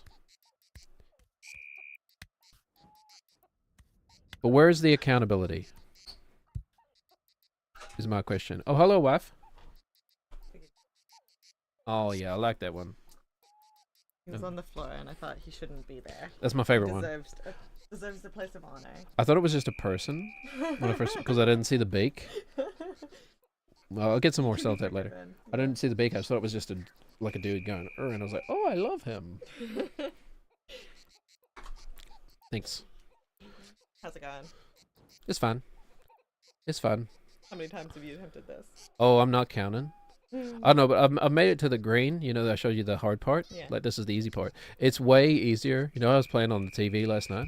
It's just way easier on the monitor for some reason, on the computer. Maybe it's just the proximity. It could be proximity, or it could be like sometimes TVs will lag the signal from the like input, so there'll be a delay, which you know, when you're trying to be precise, very precise, matters a lot. But I've made it to the hard part a few times. I've made it further than I've ever made it, but I didn't realize they're also slippery. They're also Oh god. Sorry, I'm messing you up. Nah. No? That's probably the most I've focused on the game in the last hour and a half. I've just been talking about Alex Pretty and Oh yeah. why, as someone who is trained in like someone who has a degree in logic and rationality and critical thinking, would come to the conclusion that the American conservative right-wing position is an anti-human position. I mean, I think that's been well established. Well, I mean, I'm not the first person to say it. I'm just well, you know, this is like my self-therapy session. Well performed. Is that what you think? You think we're performative over here? Nothing performative here. It's like it's a window straight into our brains. My brain, your brain. Whoops. Whatever. I need some. Okay.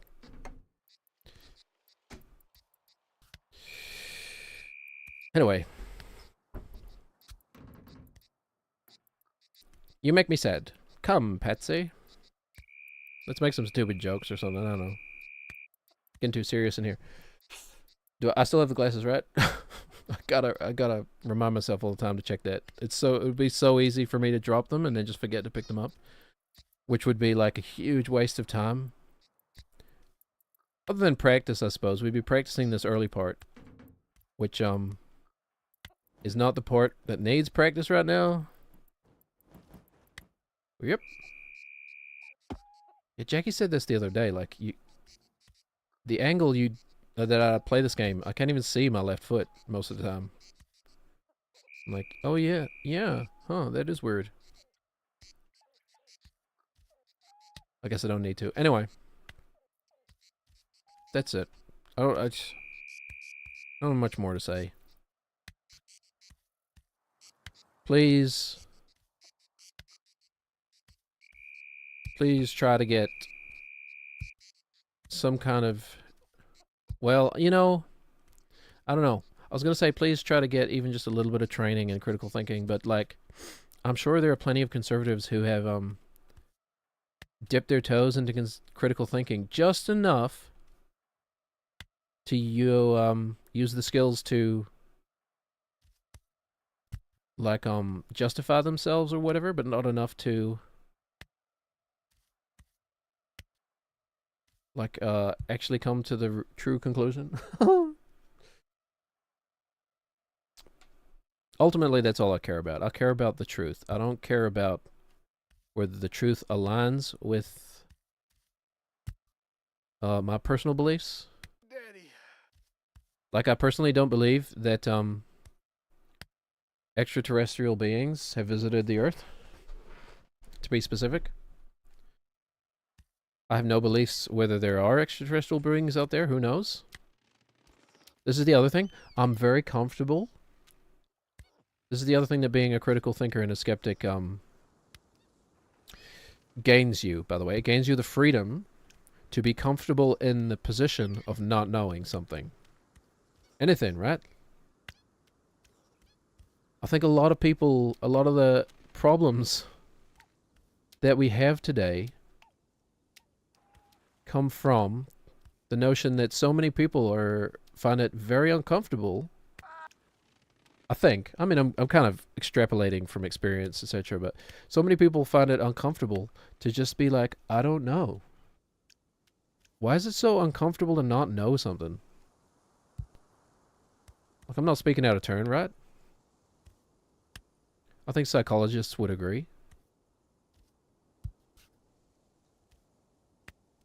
Whereas, I'm kind of lucky, I don't know, maybe I'm a genetic freak or something, but I've always been comfortable just being like, I don't know. It doesn't bother me not to know something. I don't care.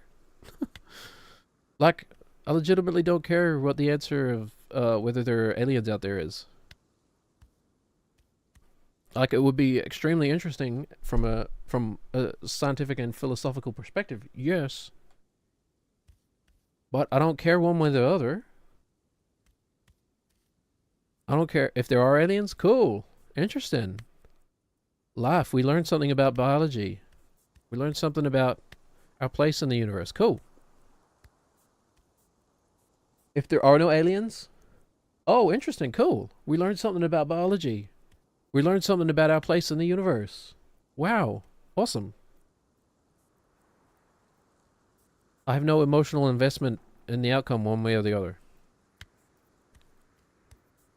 And I'm kind of like that with everything. But that's one of the things you train towards. That's part of what critical thinking is, right? You have to try and divorce your emotions from the factual nature of it. Of anything. You have to try not to be invested in the outcome from a factual perspective, but you can still be invested in the outcome from a humanist perspective.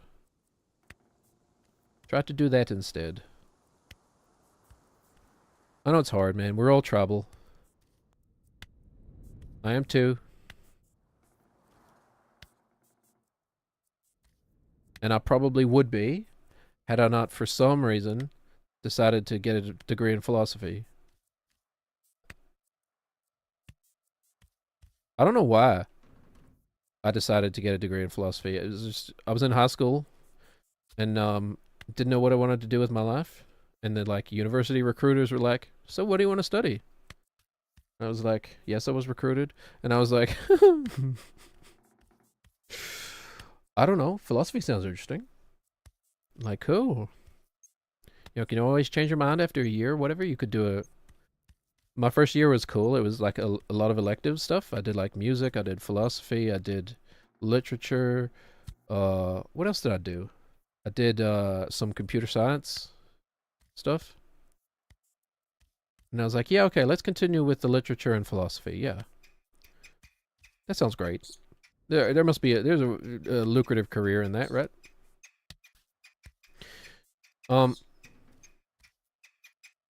Anyway, oh, Arc Raiders just updated. I'm sorry, this is a baby step stream now. Maybe one day, I haven't. When was the last time I even played Arc Raiders? I really like talking to people in Arc Raiders, man. Do you think I could like just go into Arc Raiders and try to like forcefully educate people? Would that be annoying? Probably. I don't want to annoy people. Because I used to just play that game. Maybe that's it. Maybe we don't... See, that game really annoys me. That game still has a large player base, right? I should actually... I might... Oh, frick. I might actually do that. Hold on. I might use that game just as an excuse to talk to people. Check the glasses, yep. Because I wish that game had more tools and more rewards for people being, like, helpful to one another. You know? I guess it kind of does in a sense that, like, if you team up with a stranger, it's so much harder for a stranger to, kill you, just gank you, you know? But then on the other side, it's so easy for a solo PvEer to just camp spawns and just, you know, camp exits. They're gonna find it's way easier like ganking a solo before they find someone to team up with than it is to find someone to team up with. You know what I mean? Like a lot of games, nobody talks back to me. Like, hey, you want to team up? Friendly. You want to team up? And a lot of games, people just be like, yeah, I'm just gonna go my way, man. So I'm like, okay. And then I like watch their backs anyway. Anyway. Maybe I don't play the game to play the game, per se, but I just play the game to talk to people about the world and critical thinking. Try to make that my positive influence on the world. I don't know. Could also be entertaining, right? We could call it like conversations at the end of the world or something. Where's Bartosz? Yeah, it's oh, by the way, I have a pretty decent Werner Herzog impression, so yeah. Just don't think too hard about it, okay? Here at the spaceport, we meet sexy Buttman 420. I'm trying to think of a a stupid gamer tag there. What was it? Sexy Buttman 420? Sexy Buttman 420. Oh, we've lost Werner, but that's okay. We'll just keep going. There's this generic European accent, which I suppose is what I'm already doing. Right? This is more a Dutch accent than anything else. I don't know. Anyway, he's rambling again. I'm supposed to be the straight one. Just let me do it, man. Here at the end of the world, we meet Buttman 420. Assman 420. What do you think, Assman? He's probably going to be Australian. So you're like, oh, you know, whatever I say, fuck them all. Let them all die. Who cares? They're all cunts anyway. Sorry, that's not a very charitable Australian character.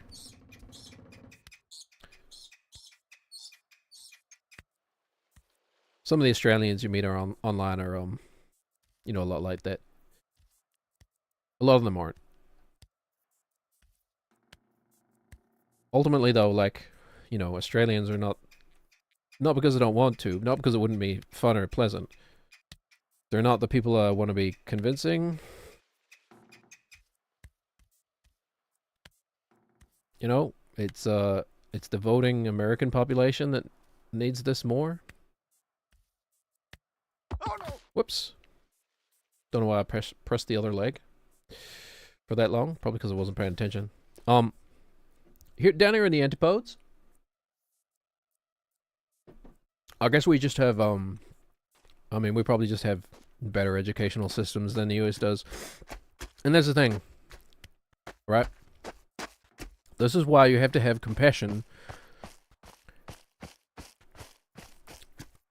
for lesser educated people. Okay? I'm just gonna say it that way.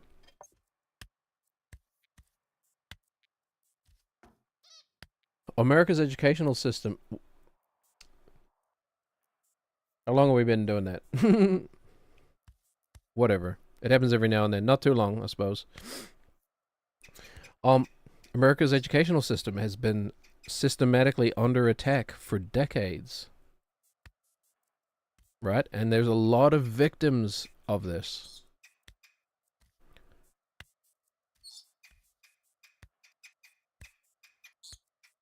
And some of those victims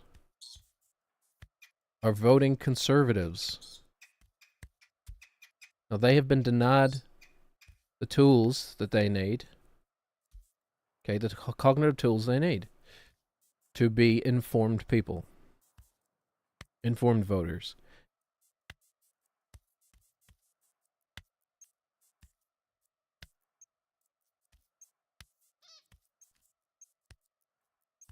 The moral position in my mind is to do what you can to then give them those tools. Okay? And now, once you have those tools, Try making a decision again. If you come to the same conclusion, that's fine. At least now, you can say you had the tools to be informed. Some people don't want to use them. Some people don't even care enough to have them, right? Like, that's okay too, I guess. Like I said, when you're concerned about where your next meal is coming from, a lot of this stuff I'm talking about seems kind of frivolous. But at the same time,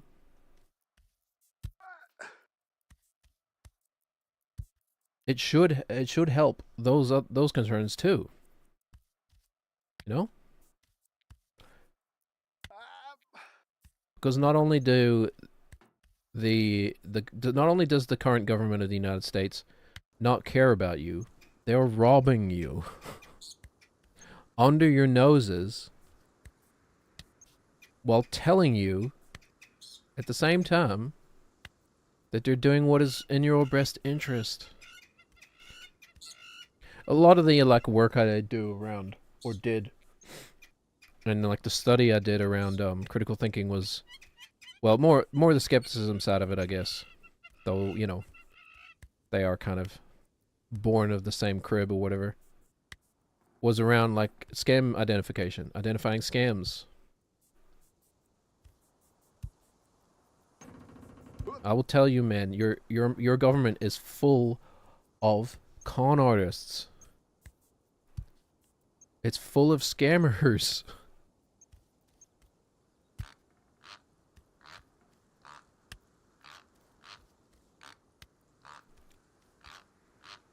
Like, so obviously full of scammers. To anybody who is trained in scam detection.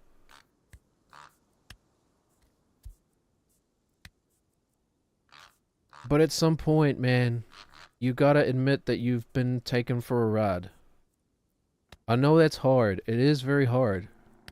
You have my sympathies. I've had family members who've been scammed out of money. It sucks. You gotta just treat it like a learning experience. But like, damn it. I was fooled. That's okay. It's okay. Somebody took advantage of you. It's not your fault.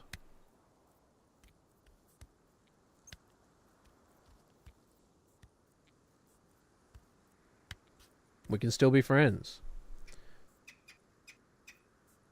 On the other hand, maybe you just want to see the world burn. Maybe you just like it when there is suffering in the world. I don't know. In which case, fuck you. I guess is all I have to say. Fuck you. In my opinion, you weren't born with your born was you're born. Your brain was born wrong, probably. I don't know. Or just born, I don't know, differently even? I struggled with morality for a long time. Because morality still, to this day, feels kind of arbitrary to me. I've never found a moralistic paradigm that I've fully gelled with. And like, for the record, I'm a utilitarian, right? Like,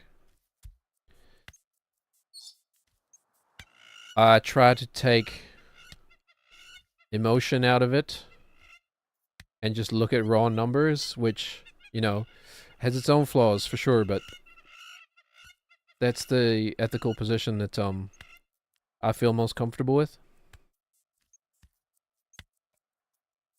If you support Donald Trump, if you support ICE, more people are gonna die. More innocent people.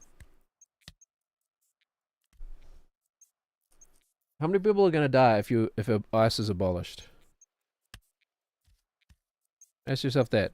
What do you think? I mean, the informed position is probably not much.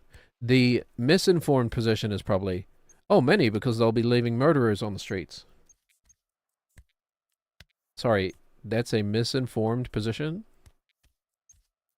The only way to logically arrive at that position is to load your premises with misinformation.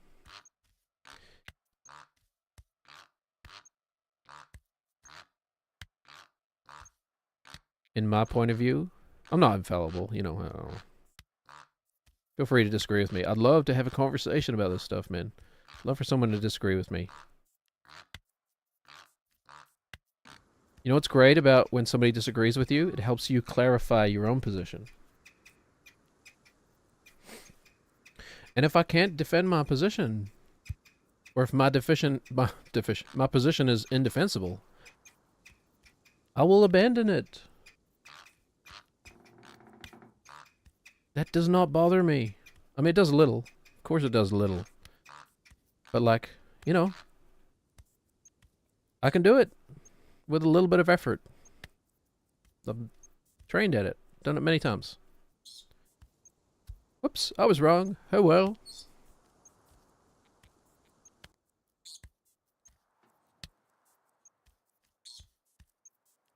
I've you know, I've looked back on governments I've voted for in the past and come to conclusion now that I'm more informed.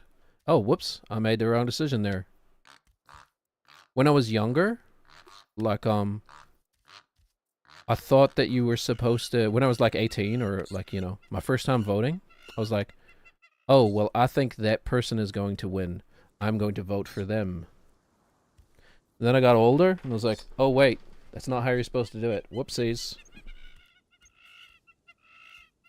I was young and stupid. Hopefully, the me of tomorrow will be slightly less young and stupid. That's okay. Anyway, kind of beating a dead horse here. It's okay to be wrong. I know. It sucks when somebody takes advantage of you. It's hard to admit. It feels icky. It feels unsafe. But I promise you, you're safe. You're safe in the skeptical community. You're safe in the critical thinking community. Okay? No one will make fun of you for admitting that you were wrong. And if they do, they need to take a critical look at themselves.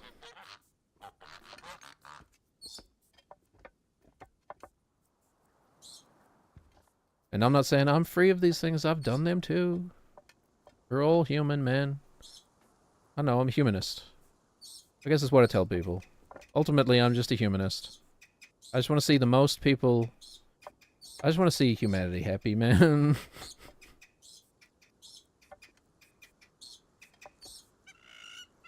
Nothing would make me more, I don't know, contented and proud than if humans found a way to live peacefully with each other and with the environment. Eee! Oh, shit. Dang it. Why'd I panic like that? I was gonna say where'd they go, but the glasses fell off.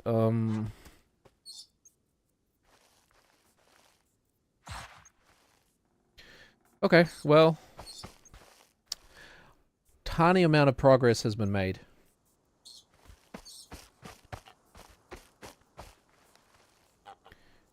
There's a small amount of progress here.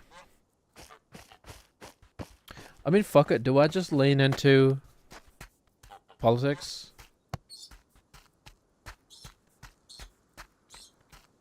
You know? Do I just lean into it at this point? Do I just, instead of labeling my, like, you know what? Fuck it. I want people hearing these words. I think it's important. I don't know. I know that's a bit, like, arrogant of a thing to say. Like, I'm sorry, but, like... people need an education in critical thinking. I think it's one of the only few tools that we have that will... well, I don't know. That could only be a net benefit, I guess, to society. To our survival. I don't think an increase in critical thinking skills would hurt. It's kind of like hard to imagine, which is a little ironic. When a lot of critical thinking is try to imagine all the possibilities. Anyway, I get it. It's work. It's mental load, right? People have enough mental load already. And now you got to sit down and think like through this complicated web of politics and be like, "Oh god, who am I going to vote for? Oh. How am I going to live with myself? If I vote for the wrong person, oh." Because ultimately, that's it, right? Like, guilt is such a powerful human emotion. Do you think people who voted for Donald Trump feel guilt today? Some of them must do, right? Some of them are trying to reconcile the way they voted with the guilt they now feel, which is, it's a good thing. Okay? If you are a Donald Trump voter and you are currently feeling guilty, congratulations. Like, I'm not being facetious. I applaud you. I genuinely do. Well done. Well done. That means that you are a compassionate human being. That you are a thoughtful human being with the capacity to self-reflect. We need more people like that in the world. Absolutely. I've got your back. It's the ones who are not feeling any guilt right now that I'm afraid of.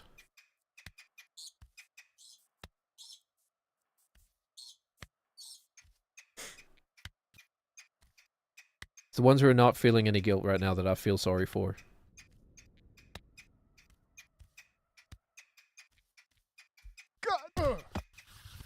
I think I'm doing it. I think I'm doing it.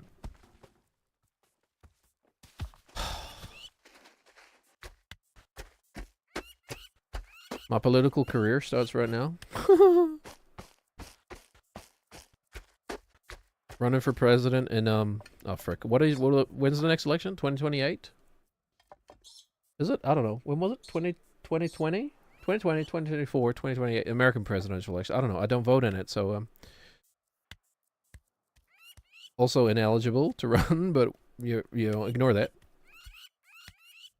I guess Elvis Laserbeam is American. The puppeteer is not. But what does that matter?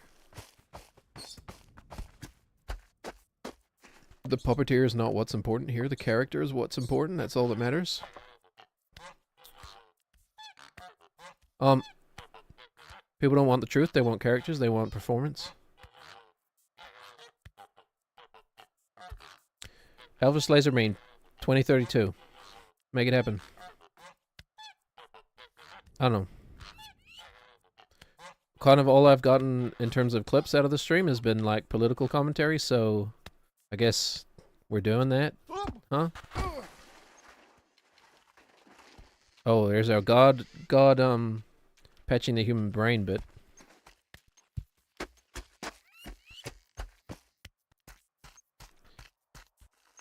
At the very least, please give yourself a little bit of a education into metacognition and neurology, man. Because I think what a lot of people don't realize. Maybe we should play the game. Oh, nice close up, man. I gave this game to my wives to play last night, and yeah, it was funny to watch someone else play this game. I've never really watched anybody else play this game, but it was fun to watch someone struggle. But they they managed to get Nate into some interesting positions. Just, oh man, I wish we could see more of his fupa from here. You know, from this angle. Like a dangling fupa. Oof. I might have to pause the stream for a few minutes if that were the case. Thank you, Nathan. Alright. Sorry, I'm just being gross now. My apologies. We need to get back to the green. Heyo. I wish. Anyway. It's been a sad couple days. And there's also were natural disaster deaths in my own country, which you know, it's not really what I'm here to talk about, but I don't want to underplay that.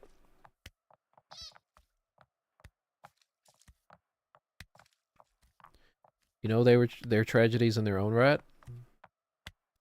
but at least they weren't deliberately man-made tragedies, you know what I'm saying? Anyway.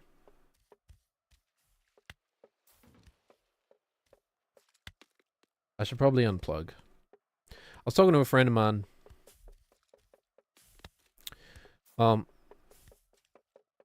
You know, and he doesn't even know what he didn't even, I kind of felt a little bit bad about talking about it with him, but this was 2 days ago.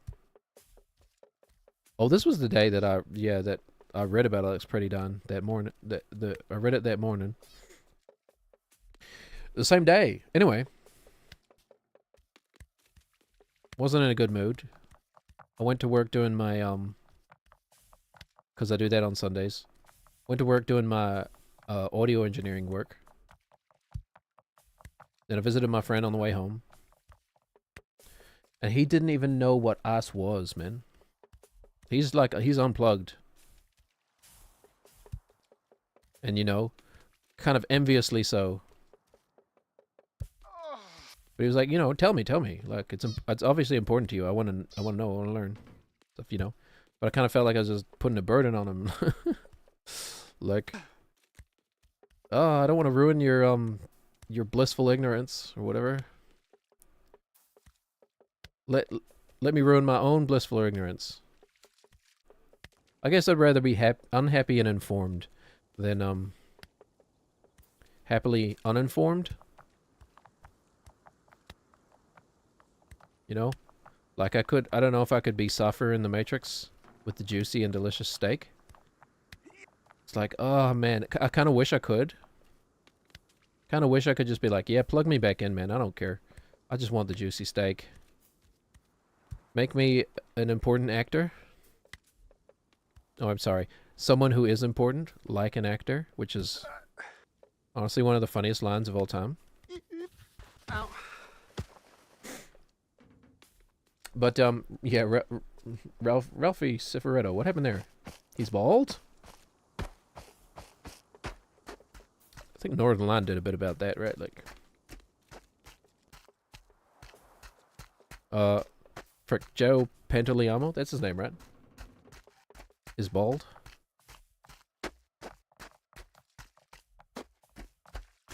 He was bald in The Matrix in the 90s. Then he's suddenly got hair in like 2002 in the Sopranos.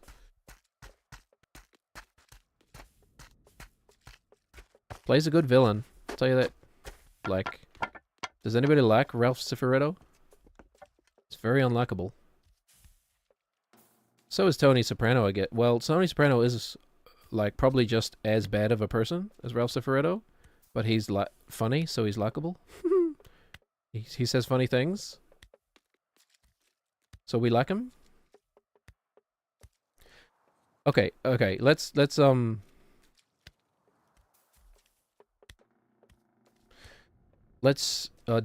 a little bit. And we could talk about The Sopranos. So I finished for the first time watching The Sopranos. Probably like 2 weeks ago now, 3 weeks ago? Something like that. Recently, anyway. And like, I had a great time watching The Sopranos. What a great, entertaining show. Loved it. I kind of hate the ending. I loved my time with The Sopranos. I found the ending very unsatisfying, I think. Maybe that's the point. I don't know. But it's like, well, first of all, we don't even know what happens. Presumably, Tony dies.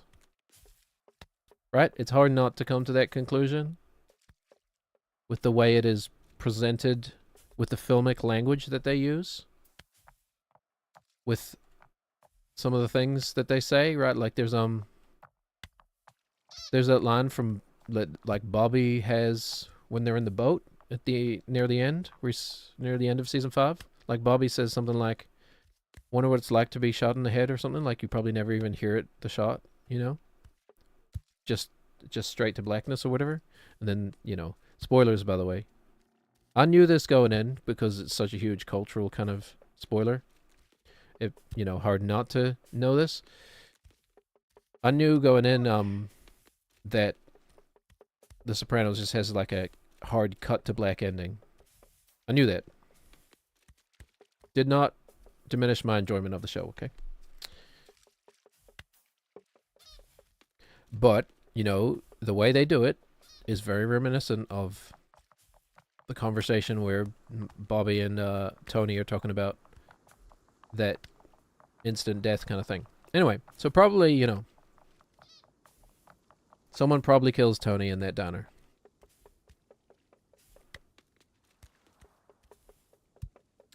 But putting that aside, I don't mind that as the ultimate ending, okay? Tony dead, that's fine. That's a fine ending to me. Makes sense. He lived a very dangerous life. This is all fake, by the way, of course. I know that. It's fiction. We can still glean lessons out from untrue stories. So yeah, I mean, it's hard not to say he isn't dead, I think. But that's not really what my problem is. My problem is that the kind of nobody really learned anything. Maybe that's the point, right? Like, pretty much every character, basically, like, their arc ends in the same place that they began, you know? Like, I'm trying to figure out, I've been sort of subconsciously thinking about what was the point? What ultimately was The Sopranos trying to say? That Tony was just a psychopath? Because I'm not sure if I really buy that. I don't think he really was. He certainly did some things that were psychotic.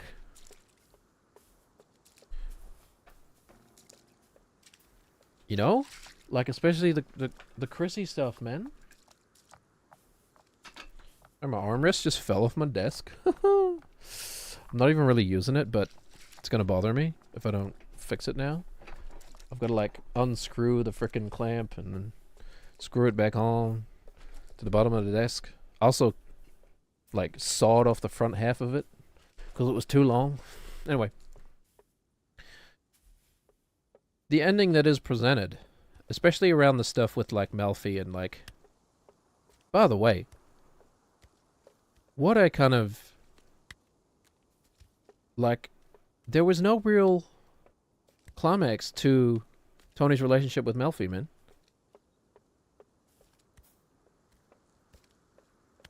Like, the whole plot line, yes, I get that it's a literary device.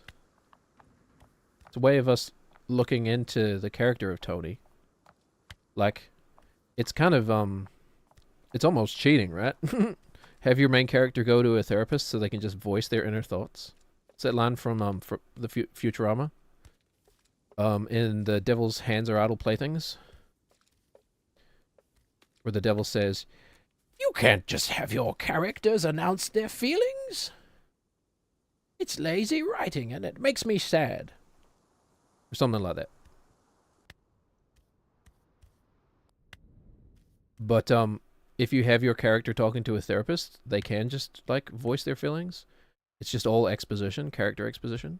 But, you know, on the same... there's also a plot arc with Tony and Melfi. Melfi's own plot arc, which just kind of goes nowhere. You know? It's just kind of like, after, like, whatever, it's supposed to be, like, 7 years of their relationship of therapy, whatever. And it's just kind of like, this was a mistake. Please don't come back. That's it. You know? It's just kind of fizzles out. Whoopsies. I thought there'd be more. Did they like forget about Melfi? I know they forgot about the Russian. So, you know, there were some, sorry, I just bumped my mic. There were some kind of disastrous mistakes in the writer's room. Ultimately, you know, though, like, it doesn't really matter. The Russian is whatever. He just disappeared. I'm fine with that. Maybe he went back to Russia. It's actually kind of a realistic situation. People don't always come back. Sometimes people just disappear and we don't know what happened to them. Like Ralph Cifaretto. Whatever happened there? By the way, I love all the Sopranos memes. There's some great memes out of the Sopranos, man. I didn't realize it was going to be such a funny, like, satisfying show in that sense. I didn't also realize how much it was just going to be like a look into a culture that I'd never really explored before. Like that Italian-American culture. I didn't really know anything about it other than like the parodies from The Simpsons. Slippery step. Sorry, we slept stepped like 2 centimeters too far. So the slipperiness coefficient was overpowered our grip coefficient / grip divided by force or whatever on the foot. At least we get to walk through this lovely lavender field again, which I know it's not really lavender. Only the tips are purple of a lavender plant. Just like my tip. I'm sorry, I'm being gross again. It was kind of just a meaningless sentence until I made it gross by introducing the word gross. Anyway. We maybe hear at this part of the game for the rest of our lives.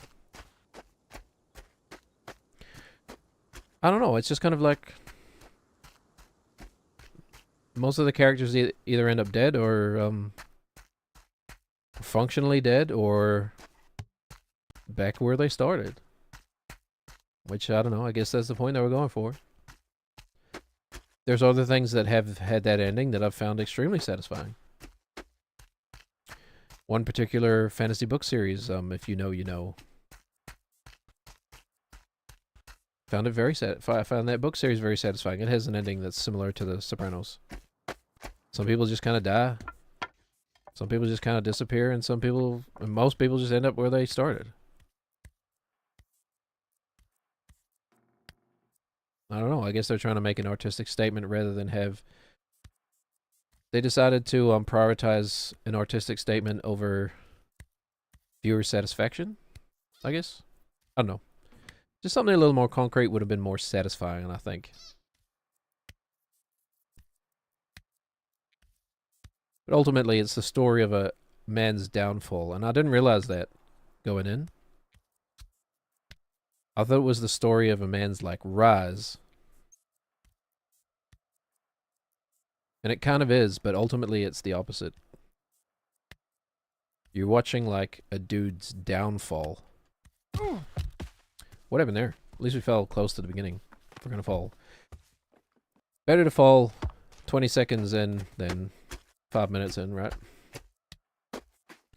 Speaking of which, we've been at this for 2.5 hours. How much time have I spent cumulatively on the green? On the green blocks.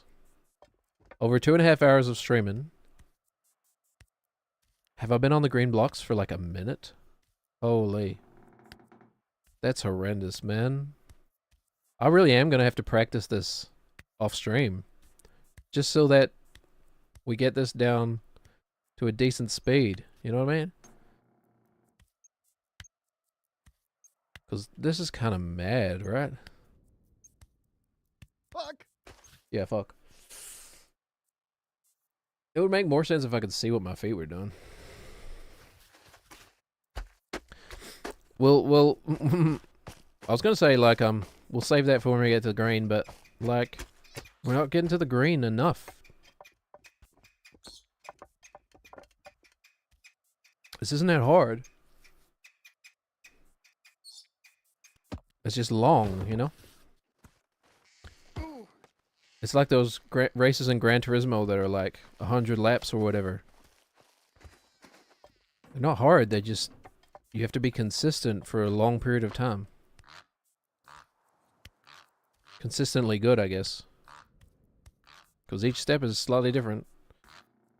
You're not being consistent in your steps. Well, you kind of are. I don't know. Maybe I should be more organized about... like doing some little critical thinking primers. Excuse me. I should have lunch too. Hold on. It is coming up on lunchtime. Do need to have a bathroom break. Okay, next time we fall, we'll do a quick little break. I'll take care of bodily functions. Somehow that makes it sound more gross than just saying like going to peeing or going to the toilet. I don't know. It should be the more removed way of saying it. But something about that sort of like clinical language that makes it kind of creepy again. I don't know. Dang, we don't usually fall there. It is one of the harder steps. Where are the glasses? There they are.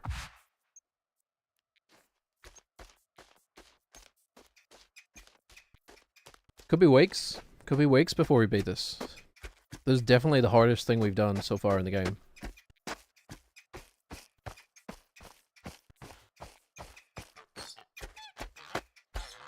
And then I don't know.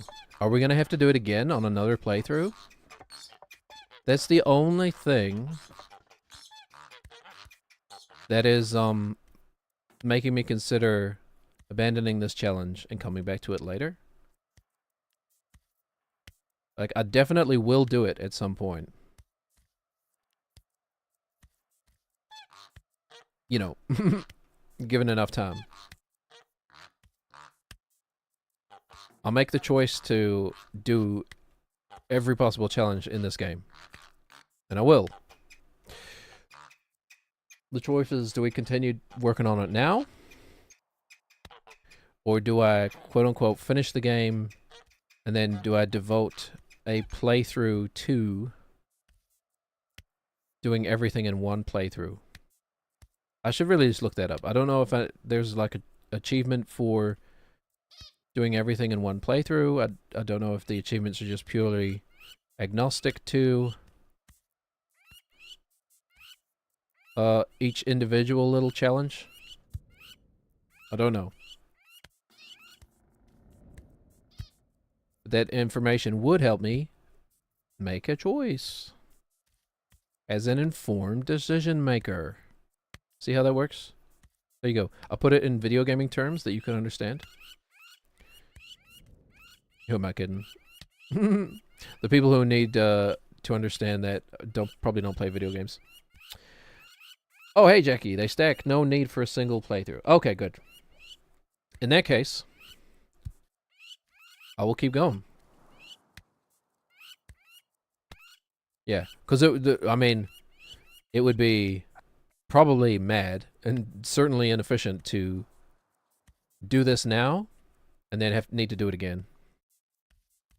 Mr. Laserbeam is my father's name.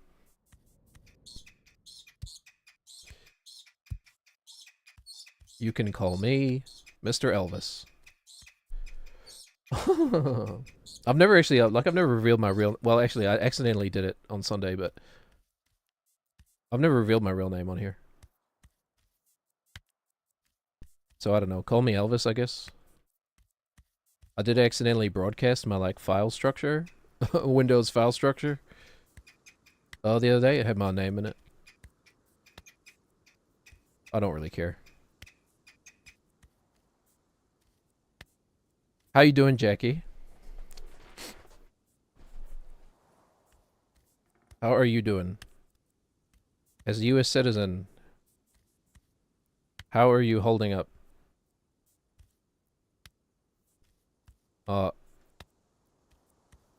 Because I'm finding myself fairly affected by current events.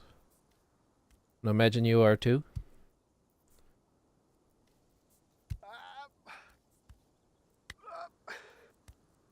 Okay.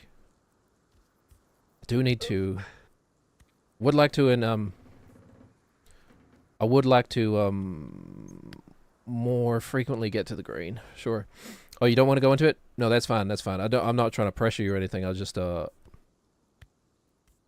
offering you the chance to air anything you feel like you might need air in. Yeah. But no. Don't feel obliged at all. I'm sick of it myself, and I live on the opposite side of the world. But I spent most of my time this morning. Yeah. Fair enough, man. Fair enough. This is how I've kind of been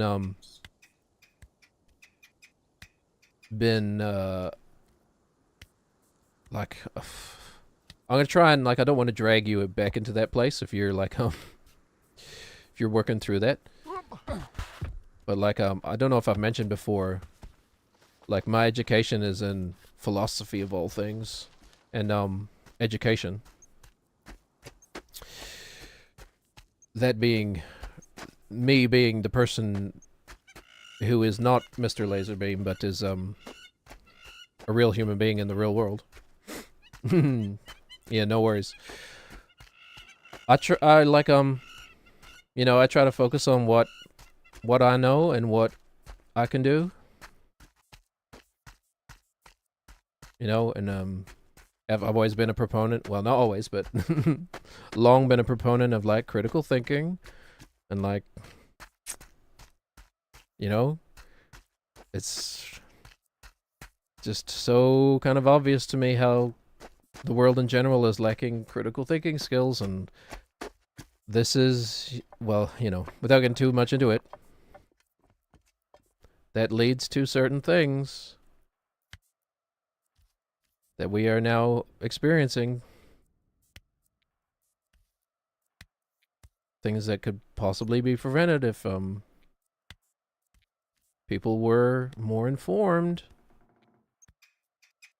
especially on the skills you need to tell information from misinformation, etc., etc. But you know,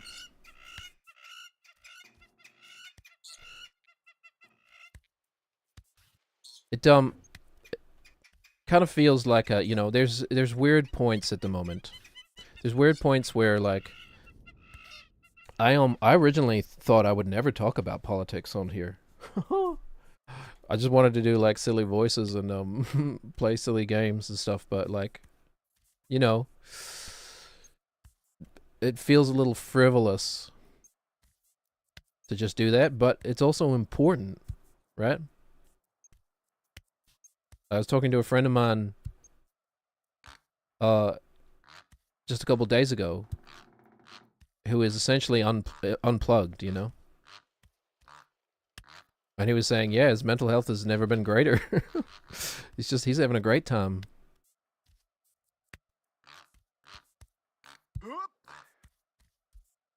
You know, kind of enviously, but there's a little tension between being like happily ignorant and being unhappily informed. You know, but for your own sake, you gotta take those breaks every now and then. And ultimately, I think those breaks help you to be a more level-headed individual. You know, like I feel like, well, I've got to be up to date. I've got to know the facts. I got to know if I want to be an informed human being. I got to be up to date with the facts. But like ultimately, your factual knowledge is probably better if you do take those breaks, because you're not just being bombarded constantly with stuff to sort through in your head. Also, Nathan is stepping from stone to stone. That's also happening. But yeah. Again, I commiserate. That's all. I think it's important to be a sympathetic person, especially towards people you disagree with, but towards everybody, you know?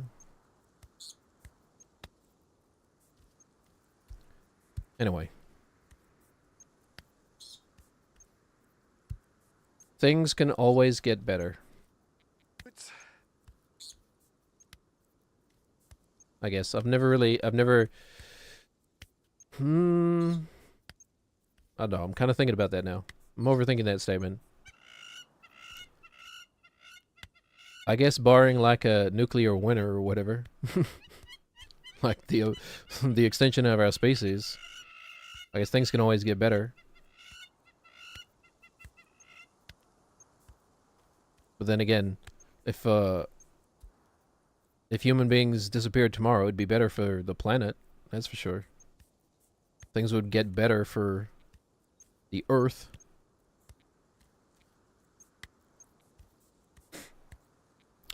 Yeah, I'm in New Zealand, man. Southern Hemisphere. New Zealand, Jackie. That's where I live. Born and raised. Despite the incredibly accurate accent I present myself with here. I know it's easy to be fooled. It's okay, don't worry. Oh, I should miss the worst of the fallout. I didn't. No, it's not where I was expecting you to go with that. Well, I mean, like, hopefully, if we want to talk like logistics of a nuclear meltdown, not meltdown, a nuclear war, I guess. Potentially. I mean, I literally grew up with my dad saying that, cause like, you know, I'll be 40 soon. Even back in the 90s, people were constantly talking about the threat of nuclear winter. My dad's response, like, to that, to a, I don't know, 8-year-old boy, was very similar. It was like, don't worry. Don't worry. We won't get most of the fallout. Like, oh, okay, good. Never mind then. Not to mention, like, we'd all starve. Like our, well, maybe not. If that ever happens, I would sure hope that we had a competent government in place, because currently we do not. If our government could get its shit together, we could probably feed ourselves without import. I don't know. I think we'd probably still we'd still die. It would just be a different kind of death. We wouldn't be like slowly mutating into superheroes. Whoops. Okay, all right. Just decided to give up on that one, kind of, huh, Nathan? We'd just kind of be in like a food war, I guess. Although like we export like something like 80% of our food products or something. I don't know, I just pulled that number out of my ass. It's a lot, though. A lot of our food production is just exported, so if there was a nuclear winter and we were no longer exporting. But, like, legitimately, this is actually something we need to think about with, like, energy crisis stuff. We don't have enough fuel in our country to, like, transport the food around. We'd actually run out of, like, oil products. If we were cut off from the rest of the world, we'd run out of oil products in like 2 weeks. And then, yes, maybe we might be able to produce enough food, but how are we going to disseminate it to everybody? Frickin' horse and cart?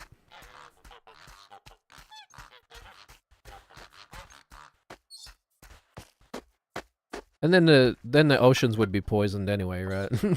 The oceans would be radioactive, probably.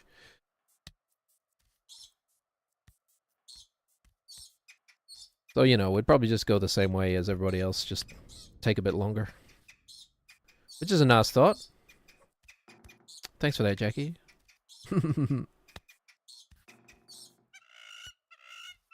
Hey, you know what? At least we'll have some good, like, science fiction, probably.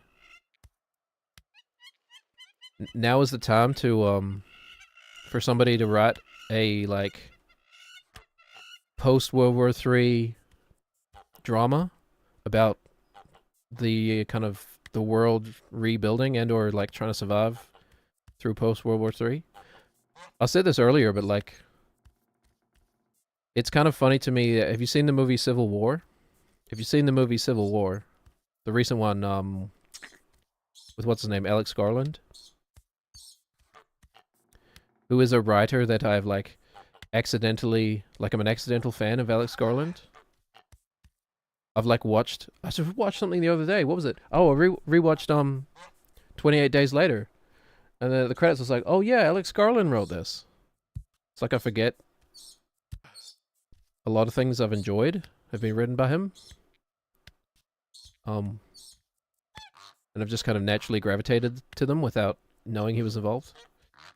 Anyway, Civil War.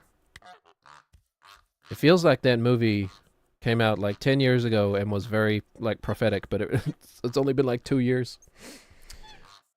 You don't see it happening. Those in charge love themselves too much to completely destroy everything that makes them happy too. Now, are we talking about nuclear fallout? I mean, I don't personally see it happening either, but like, at the same time, I don't trust people to like not just accidentally push the button or something, you know? Nukes, yeah. Like, isn't there that story of and this is actually like a triumphant story, but there's the story of like that Russian soldier who or Russian employee or whatever, officer, I don't know what their official kind of name would be. Like the machine said America is firing the nukes, like the nukes are going off. Yeah, you know the one? Yeah, yeah. And he was like, this is probably a glitch. You know? It's like actually a huge triumph of rationality. Like, right now, I do not have much confidence that the people behind the buttons at the moment would have that presence of mind. You know what I mean? That was like the 80s or something, right? The Cold War or whatever. Unfortunately, like, feels weird to say about Russia, but like that person was probably there because they had the education to be there and the merit to be there. I don't know if I trust current governments to do the same thing.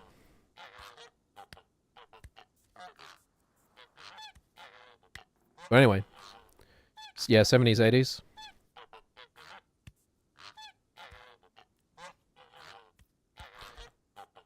But I mean, that just goes back to like, I don't know, have education standards really slipped that much? Some standards surely have. Anyway. Can't help but get political again, I'm sorry. It's an interesting story, though. Like, what was I going to say? Yeah. I've always been a big proponent of critical thinking. Since I first encountered it. I think, if all peoples had... everyone had an education in critical thinking and, sort of the self-reflection that comes along with it, that could only be a net boon to the world. Whoops. That's what happens when you don't pay attention. It could only be a net positive, in my opinion. It's hard for me to imagine how that would lead to negative things. Like, you know, like, oh no, not more education. Not being a more informed individual. We can't have that. You know, the only people who say that have, nefarious ulterior motives. We need, like, who is the Carl Sagan of, the modern era, man? Yeah. I mean, I don't want to get too cynical. Well, I'm trying not to get too cynical. I kind of do want to. It would be cathartic. But, I can't disagree. I was saying this before, but, like, I think it's important to remember that, like, it's not a weakness to be fooled, right? I think a lot of people put too much pride in the notion that they aren't fooled, you know? Or that they, you know, you can't take me for a ride. That kind of thinking. To the point where it happens, but they're just too stubborn to admit it or something. I don't know. But the thing is, everybody gets taken for a ride. There's nothing like shameful about that. It's just the way the world is, especially with like how sophisticated scams are. You know, like these days, a lot of the like scam avoidance stuff and advice that is being shared is, you know, you have to have like passcodes and stuff in your family, because it's literally possible for you, for like your nana to get a call from the voice of their grandson, you know, or granddaughter or whatever, saying to them, "Hey, I need money right now. I'm in a huge bind. Please, please, please send money here." You know? And like, kind of like you were saying, I'm not trying to be insulting when you say when you say the dumb are easier to fool. You know, that is why a lot of these scams target older people. You know, and dumb is probably the wrong word. But you know, unwise maybe. And like, I try to think about that when someone is saying something that like on the internet that I vehemently disagree with. Like you know, chances are that they may be in a similar mental position to someone who, you know, it just doesn't possess the skills necessary to parse all the information coming at them from all these different angles in the modern world we live in. All of it designed to engage you for clicks and money, of which I am part of the problem, I know. Well, that's not true. This is... I don't monetize this. I could. I don't. There would also be no point. But anyway.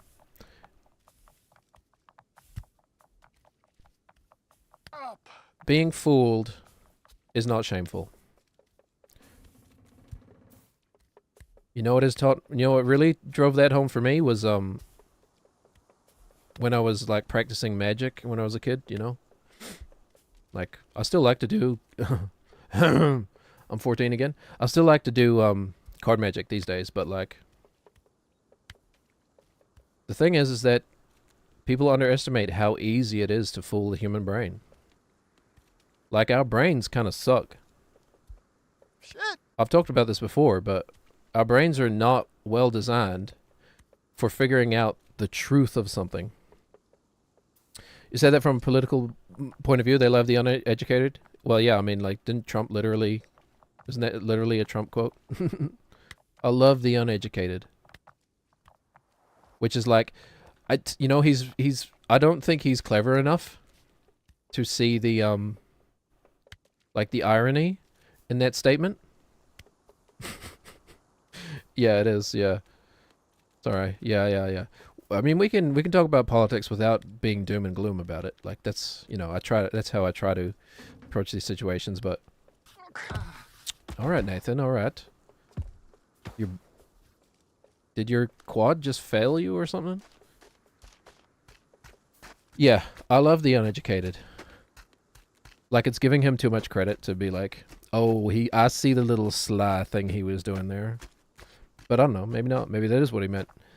Anyway, from a political point of view, the uneducated are much easier to influence. That's just basic rhetoric, man. That's just basic rhetorics, I should say. so much easier to prize apart someone's worldview when it's full of gaps rather than you know, make those gaps and then prize their worldview apart. And then insert your own worldview in those gaps. Anyway, that's kind of like a discussion of hegemony and stuff. Another thing I studied. Oh yeah, I forgot I have a media degree as well. Yeah. Smart people don't like them. Gee, I wonder why. Gosh. I mean, you know, ideally, like my ideal would be that like everybody just stops talking about them, you know? Like imagine if he just winked out of existence. But we all just, you know, I think that's ultimately part of his quote unquote strength is that you know, he's good at baiting. Like it or not. It's like in the world we live in, it's a political skill is baiting people in and you know, gaining attention. Kind of sad to think about. It's all just a big attention game at the moment. But that's kind of like dystopian information world we live in. You ever looked up Antonio Gramsci? I think he was well, I mean, he was a political prisoner and like died in prison, but I think this was like the late 1800s he was around. I should remember this. It's been years since I've thought about this, but he wrote a lot about about the like dissemination of information and how you can like control populations by controlling the narrative, etc. Essentially. Like that's kind of basically what hegemony is. Anyway, we're seeing that in action, man. We're seeing it. Oops. So.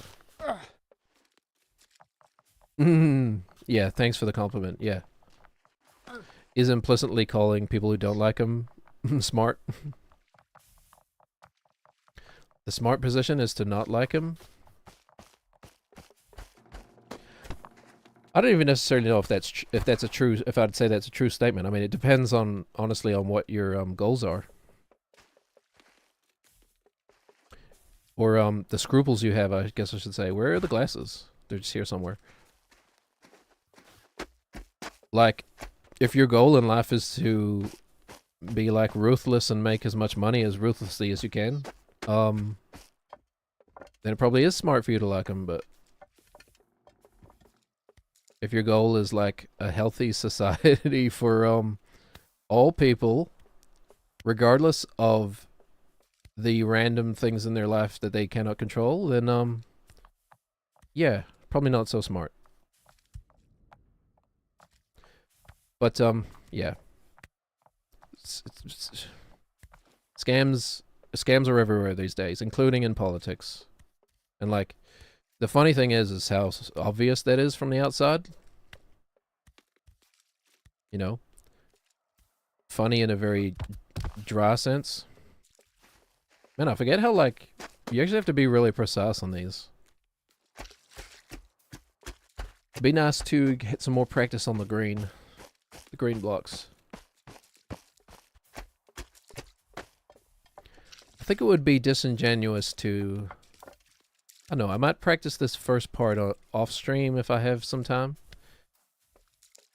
Just so it takes up less of the challenge, because we may legitimately be here for like months. It's got to be done at some point. We might as well do it now. I don't think it's going to get any easier. Yeah, but if we could cut down the time we're on these freaking pillars.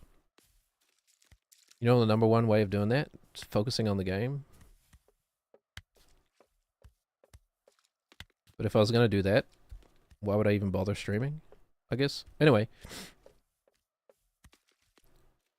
I hope you're doing okay. That's all. Hope you're doing okay. I think the world would be a better place if people could admit that they were wrong more easily. You know, self-included.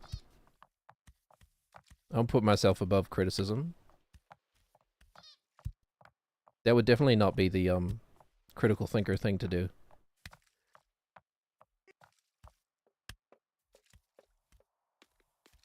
Oh yeah, you're welcome. You're welcome.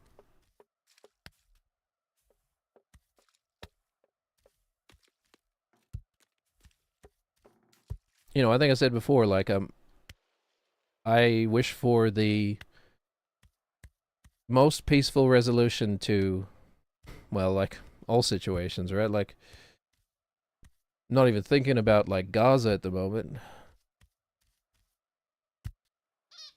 But, yeah, it's important not to take too much onto your own shoulders. It's important to accept that we can all be fooled. We can all be taken for a ride. Right? That's one of the most liberating things that, like, critical thinking gave me, was just an understanding of, like, how fallible our relationship with reality is. You know? That's one of the reasons why I love magic and like, optical illusions and things so much, is because there's such a clear statement along those lines. It's such a clear presentation of, like, your brain is constructing its view of reality around you. And if you want to be an informed person, you have to start with that.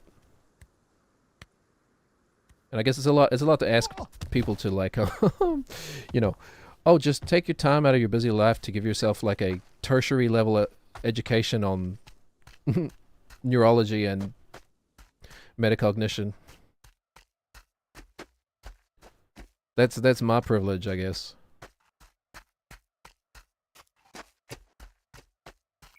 But, you know, the world needs it, in my point of view. But yeah, if I were to be in conversation with another human being who was on the opposite side of the political aisle to myself, I would probably be trying to reassure them that we all get fooled.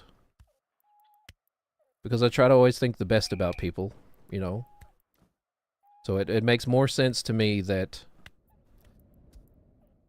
there are people out there who are being taken advantage of, rather than there's a huge number of people who are psychos who just want to see other people suffer. You know, I'm not so cynical in that. I think that's what's happening.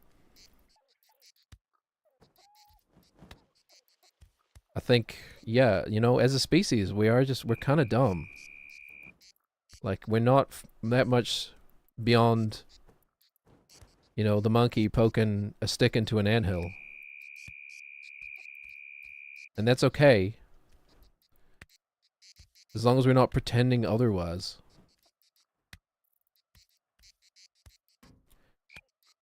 So easy to be fooled. Please don't be ashamed of it. It happens to us all the time. If you don't think that, okay, you need to sort of reconcile with some possible denial that you're in.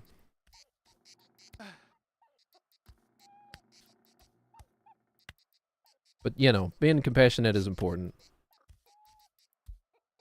You catch more flies with honey. You end up with cleaner balls with vinegar, but you catch more flies with honey.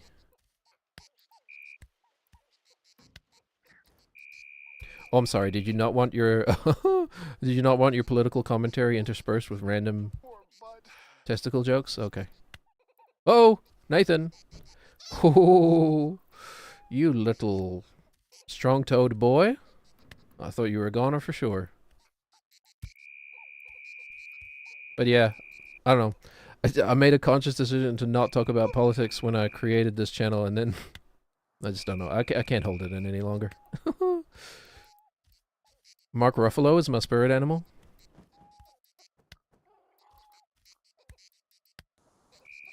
He seems like a nice guy.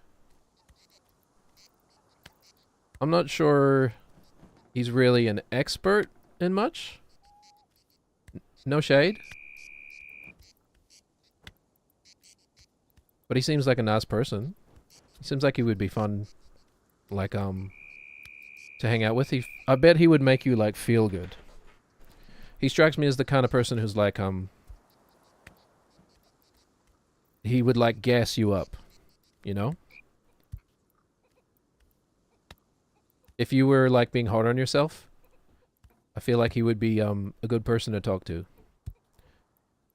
But this is all parasocial, obviously. I know nothing about the man. Other than, I suppose, his political beliefs. And, his acting ability.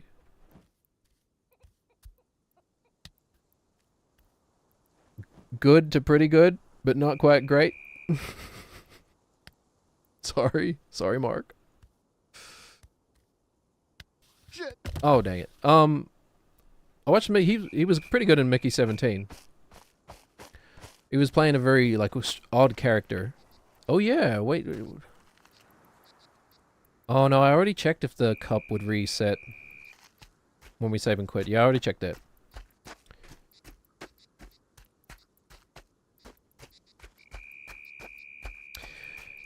But I guess it is a good thing that like more influential people are making statements. It is kind of like it's not good that like the influential people are like celebrities. Right? Like I was saying before, we need a new Carl Sagan, man. We need... And by we, I don't just mean like leftists. I mean humanity as a whole. We need a charismatic empiricist or something to, you know, be in the voice of reason. We have our own issues going on down here. You've seen the videos of Parliament? Yeah, it is Parliament, yeah. Why am I so focused on US politics? That's a good question. One of the reasons is because we have a pretty decent education system down here. Just curious. No, it's good. It's a good question. And it's a good thing for me to reflect on as well. Like, I guess the short answer is... Yeah, you know, good question. That is something I need to think about a bit more, but... The short answer is... mostly because... like, to be blunt, people aren't dying in our streets over political views. They are, I mean, people do die in our streets, but it's usually like criminal related stuff, which I guess is like gang warfare stuff, which I guess is more of a weird statement to make, but I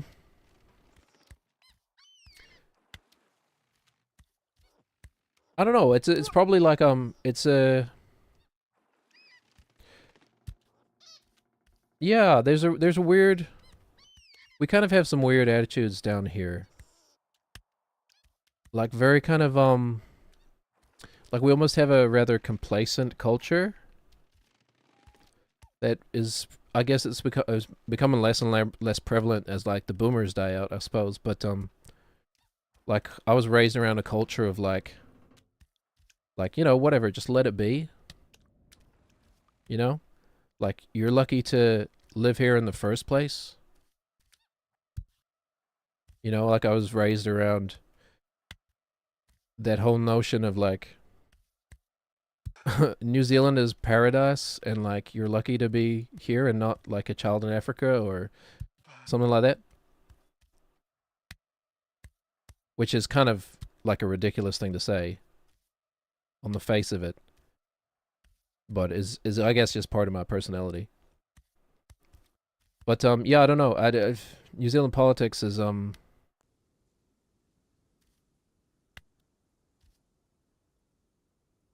it feels like sort of lesser stakes, I guess, which is kind of weird. But ultimately as well, it's because like I live a pretty lucky and comfortable life in New Zealand, so I don't have like pressing political concerns too much. And like even though we have well, I guess the other thing is as well is that we don't really have a strong right wing down here. We have an overrepresented right wing government. Well, they're more of a centrist government, I suppose. But like right wing interests are currently our current government kind of overstates how the prevalence of sort of right wing interests in this country. Like generally speaking, we are quite liberal. And at least amongst Caucasian demographics, our education standards are quite high. That's a different topic, which I actually should probably get into one day. Being like, my mother is a indigenous New Zealander. My father is not. Although, you know, he was born here, but he's a product of colonialism, much as I am. The haka, love that woman doing like a native chant in Parliament. I appreciate her passion. Not sure what the issue was. Yeah, that's the haka. Haka. It's a Maori. It's actually it's like a historical war chant, right? Very deeply culturally rooted in this country. She was using it as a form of protest, I think. Protesting a particular.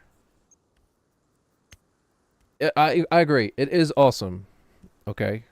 I have some like very specific personal kind of hang-ups with it, which are really just my issue and don't really say anything about the thing itself. So I find it hard to kind of champion. But that's all just my own personal stuff and my own history with my like an indigenous family and stuff. But if I'm trying to be objective, it is cool. And it's kind of haka is nice because it's it feels weird saying the stuff in a fake accent too. It's like, where does the fake accent stop and I say the word properly? Hey, Hirish, if you're not a bot, type the word disingenuous.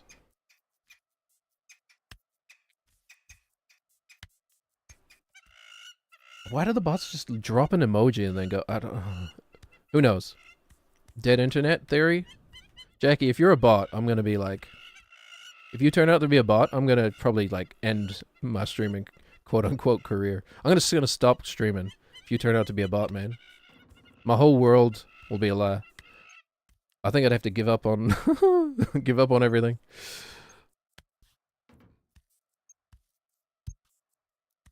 Especially knowing that I was the one who trained the AI. They trained the AI on me. Actually, probably don't give them ideas. Create AI bots that practice on like small streamers. And then the ultimate twist is that I was also a bot all along. Dun dun dun. Like in the bathroom and like I noticed like something weird sticking out of my arm and then I'm like peel it back and it's like robot features underneath. No. I mean, I'm joking. I'm joking, Jackie. It's fine.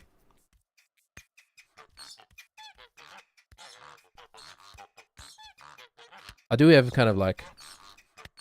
I've always had this problem where my sense of humor is like... and a lot of New Zealand sense of humor is very dry. I guess that comes from like our colonial British roots, I guess. Or influence, I should say. Maybe not roots. But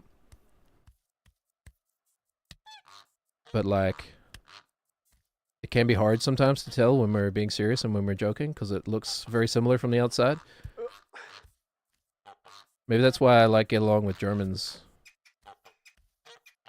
Kind of like that the stereotype of German sense of humor. But well, yeah. Ultimately, we don't have a very strong right-wing position. We don't really have too many properly right-wing conservative interests in our government.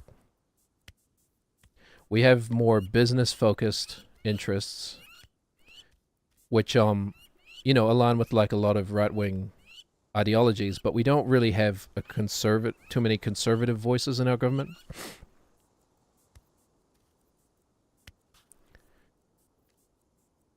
Like I said, like the general sentiment leans quite liberal in terms of like social development. We have pretty good social systems here, you know. The only reason I'm able to stream is because childcare is partially socialized. I've said that before, but we have free healthcare, you know. It just feels like complaining too much about the New Zealand government feels a bit like, you know, whining, I guess. Like, most New Zealanders live a pretty decent life.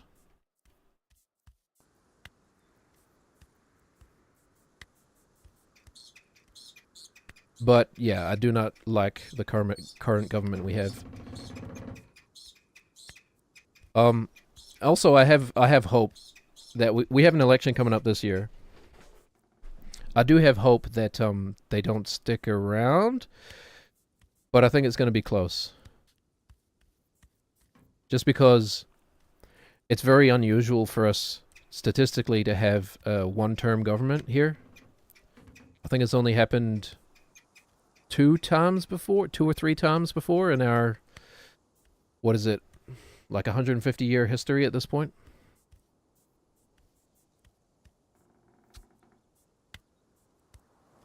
But it could happen.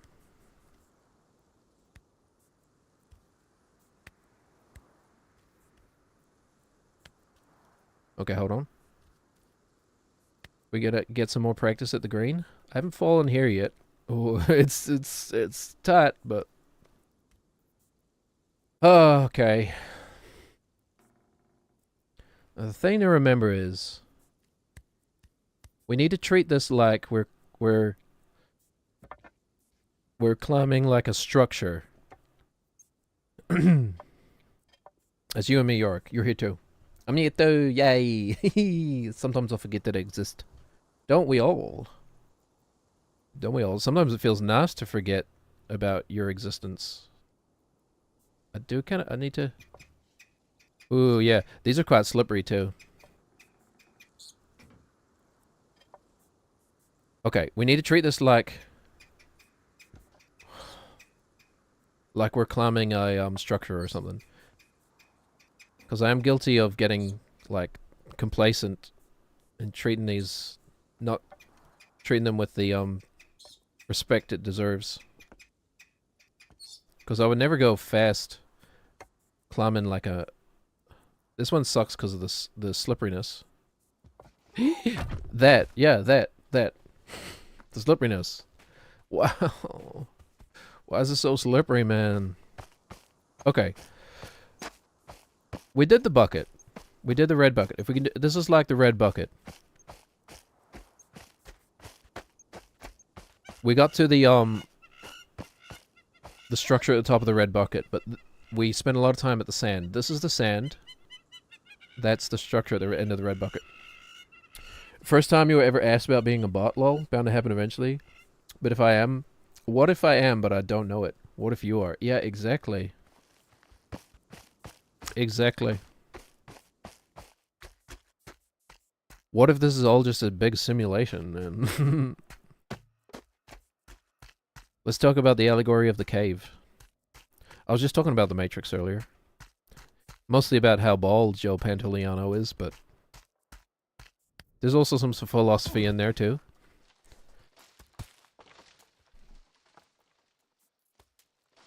There we go.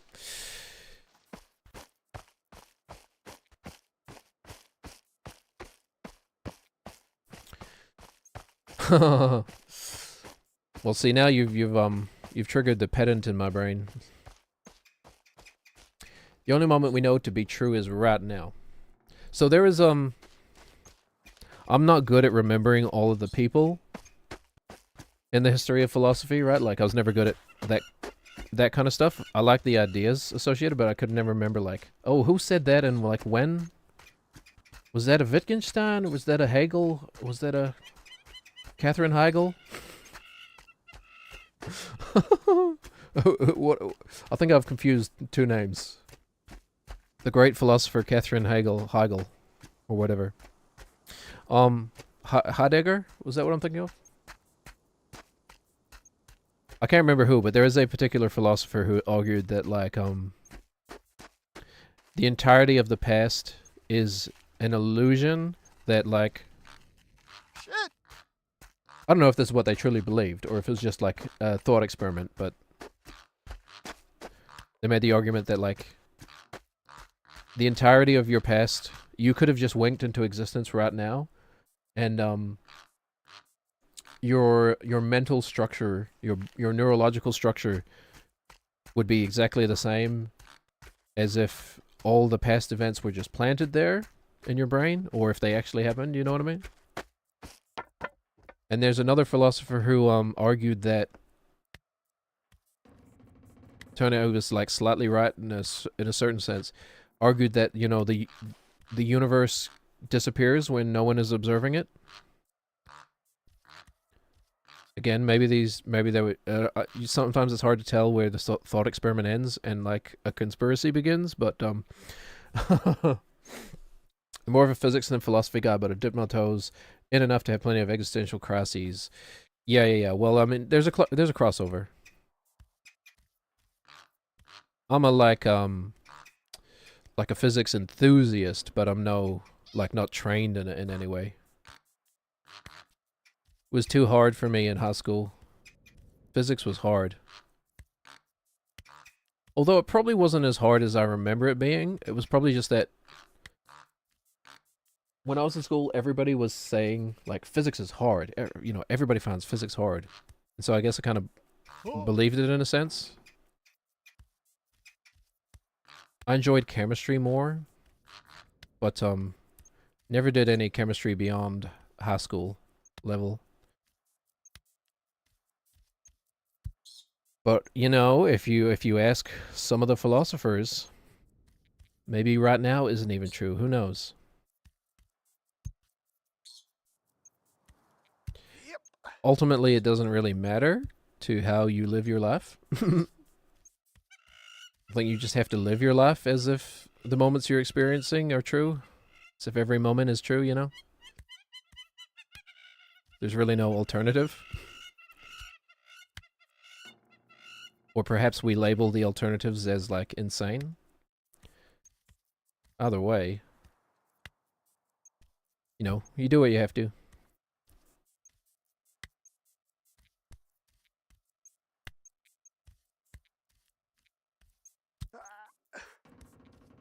Always happy to learn new things and share knowledge, you know, like, I guess I'm like a, what do you call the people who think all knowledge should be free?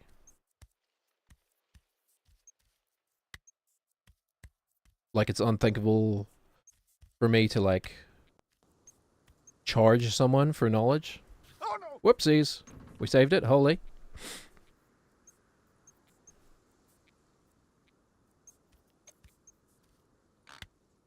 Or like, education, I guess.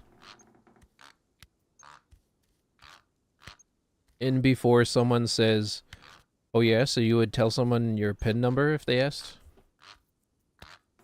Okay, that's a bit of a facetious straw man you're making. Person I made up in my head. When I use the term knowledge, I mean, like, educational knowledge. Not personal information. Anyway.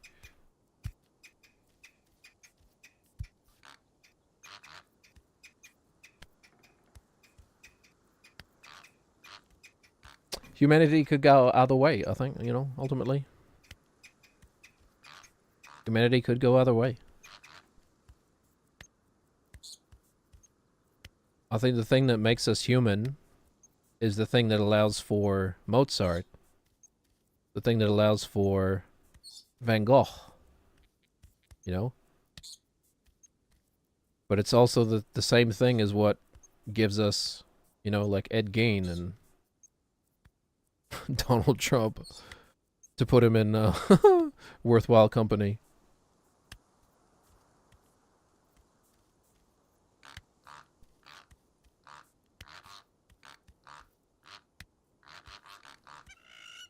I suppose I should have seen this coming, but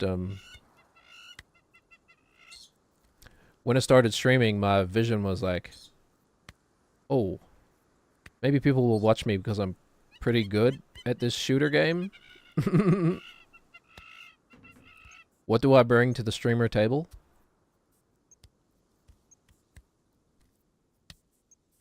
Some mild creativity and I'm pretty good at clicking heads with a mouse. And now look at us, Dad. Look at me now, Dad. You said I was a failure. Look at me now. No, that'll never happen. That's not true. My dad doesn't watch this. Be funny if he did. That would blow my mind. My dad's not very tech literate. It would blow my mind if he's been watching the stream all along. I pretty much only said nice things about him on here, so... Well, no, that's not true. I haven't said... Let's put it this way. I haven't said anything about my dad on here that I wouldn't say to his face.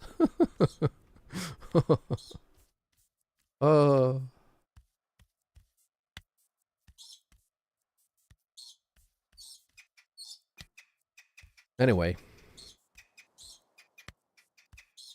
Oscars are coming up soon. Anybody care about that?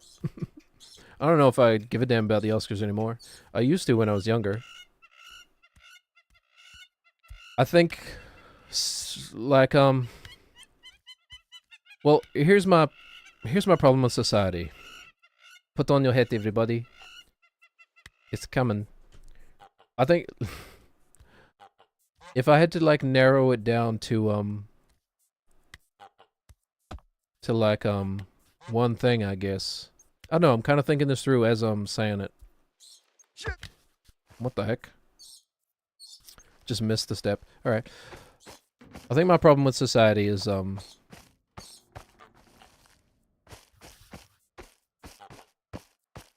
there's this kind of, pervasive thought that, like, one person's ignorance is of as much value as someone else's expertise. You know? Your father is a terrible person. Nothing I wouldn't say to him either. Fair enough. I mean, I have a decent... I'm sorry you don't have a good relationship with your dad.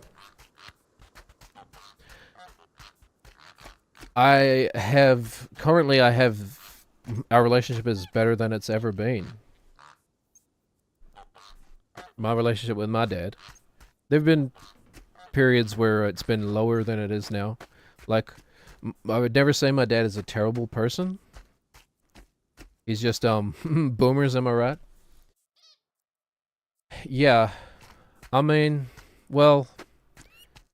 Yeah, yes and no. My dad has espoused some, like... actually terrible beliefs. You know?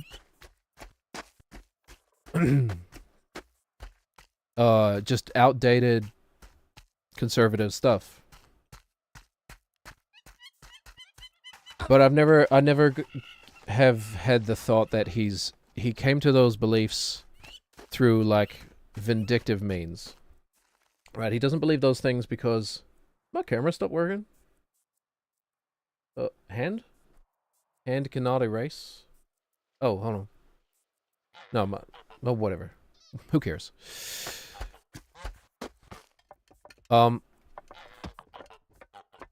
He has those beliefs because he's been fooled, not because he wants to be an awful person. Know what I mean? Your dad is a racist for no reason at all. Well, see, so this is my thing. Like, my dad has said racist stuff, for sure. Uh, he's you know, I've heard him say awful things.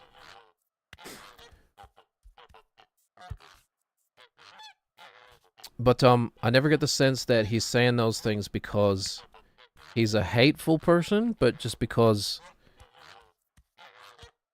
well, maybe, I don't know, just because like it's more for him, it's more to do with like personal trauma and like trying to feel like it's in a like emotional fear, you know? And that fear of being out of control, or not out of control, but not having control over the world around you. I think that's kind of where his racism is rooted. Like, he doesn't, I don't think he legitimately thinks that like white people are superior to brown people.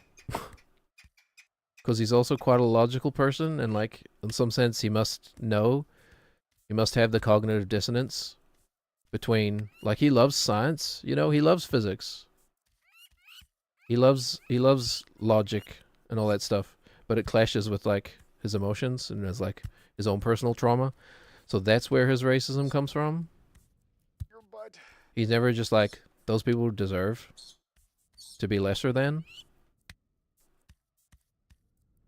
but he often conflates the two, you know? Anyway,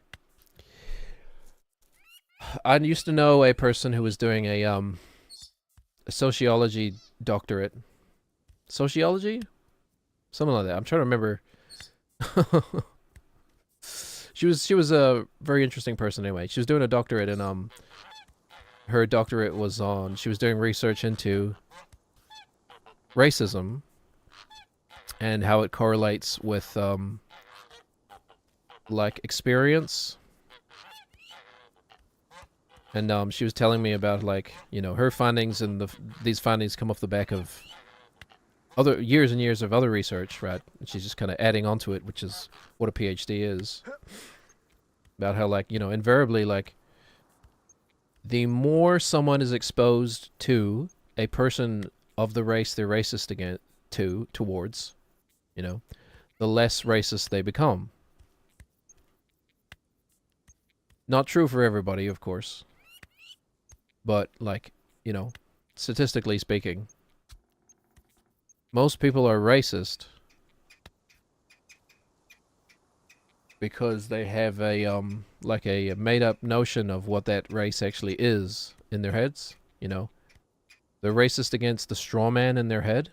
They're not racist against the actual people.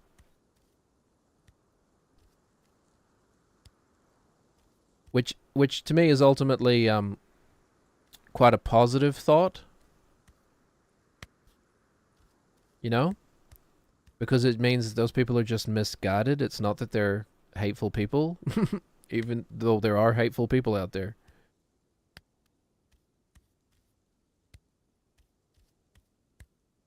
But you know, it's kind of, I guess that's more correctable.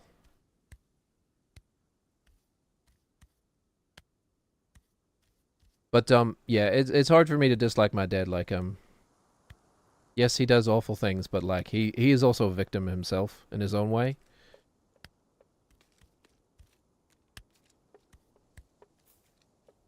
He's just a victim of the, like, society he grew up in, you know? And like all of the adults, well, I mean, New Zealand, this doesn't apply so much, but like, you know, he's a child of the traumatized World War II generation, you know? And he's a child of, like, a mother with undiagnosed mental illnesses, you know? It's it's hard. It's hard to pin a person down. There's so many influences. But none of that is me telling you how you should look at your dad. That's just me sharing my experience.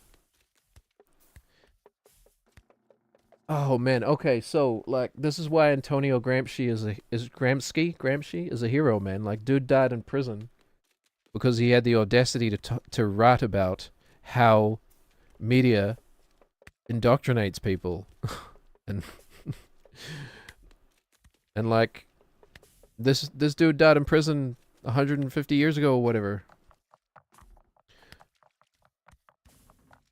And the exact things he talked about are happening right now. A victim of Fox News, yeah. I mean, isn't everybody who ever watches Fox News a victim? Like, you cannot engage with Fox News, which isn't legally, it's not a news organization, legally speaking. It's for entertainment purposes only. Me, when the news is for entertainment purposes only and the comedy shows are more news, there's a pithy way to formulate that.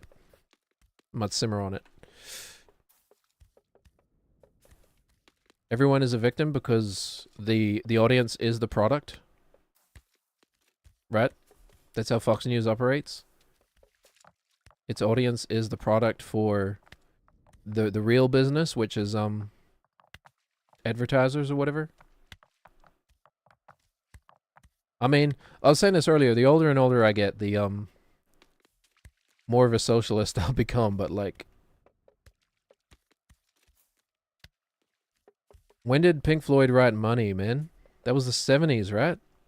That song came out, Dark Side of the Moon?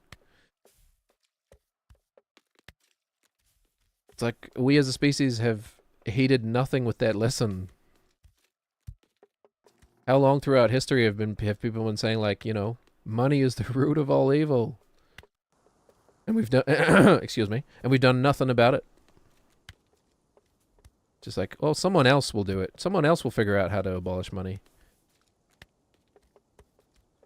But I guess we don't really like change until it's forced upon us, and we have to. Which is, well, if AI gets much better,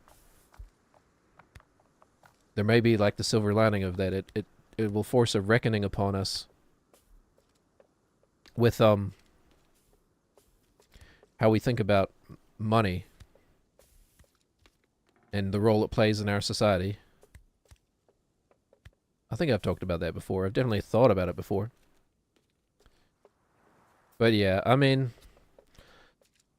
how is oh, thanks bot, and I don't know how to remove it from this combined chat thing, whatever. Oh, at least it's not advertising a website. That's fine. There must be, hold on, there must be a way for me to remove messages. I can do it from Twitch, but it won't remove it from the combined chat, I don't think. I don't have Twitch open. Let me do that real quick. I think it'll just still sit there on the overlay, even though it's gone from the Twitch end of things. Mauve Dictator? As if. Okay, you're gone. Oh wait, that's what I wanted to do. Ban? Yeah, it's not going to remove it from the combined chat, but is there a way to refresh the combined chat, maybe? Things I need to do when I find the time. Figure all that out. These pillars of traversing endlessly are kind of like a Mr. Miyagi task that is only going to help you later on. Oh, okay. Well, that's good to know. Excuse me, I'm doing what? I'm waxing off? What am I doing? For a second there, the the idea to do a Mr. Miyagi voice just flashed through my brain. Probably better not to do that. But I was gonna make the joke, like, Daniel-san, are you waxing off in there? No, Mr. Miyagi.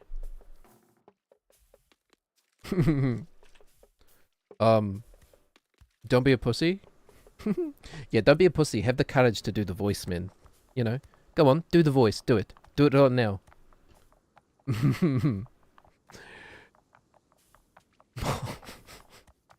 um, I choose to believe because it's funny to me. Hold on, is something happening IRL? Probably not information I should put out there, but I live near a like a warning system, like a public safety warning system, and sometimes it goes off when there's like emergencies, a car accident or something like that. I thought it was, and it makes my dog howl. Anyway, I choose to believe because it's funny to me that you were making like a joke about. Actually, now that I'm starting to explain it, it's just making me it's making me sound like an awful person. Wax off for me, Daniel-san. Mr. Miyagi, you creep. Always trying to get Daniel to wax off in front of him. Surely someone's made that joke before. Okay. What practice are we getting from the green ones? Ooh, slippery. Oh, wait. Oh, yeah. The warning system is going off. I sure hope this is not the only place in the world where a warning system is going off right now. You could narrow down my location. Don't give them ideas, I guess.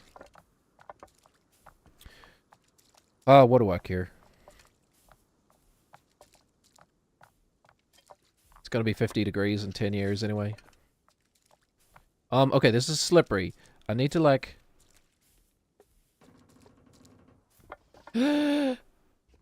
Oh. My plan was to, like, try to get the foot... Oh, yeah, you can't see it without the glasses. Try to get the foot on, the kind of... the edge of it. Oh, if I'd have been faster, I could have got that left foot down. Oh. I've fallen on that particular block 3 or 4 times now, huh?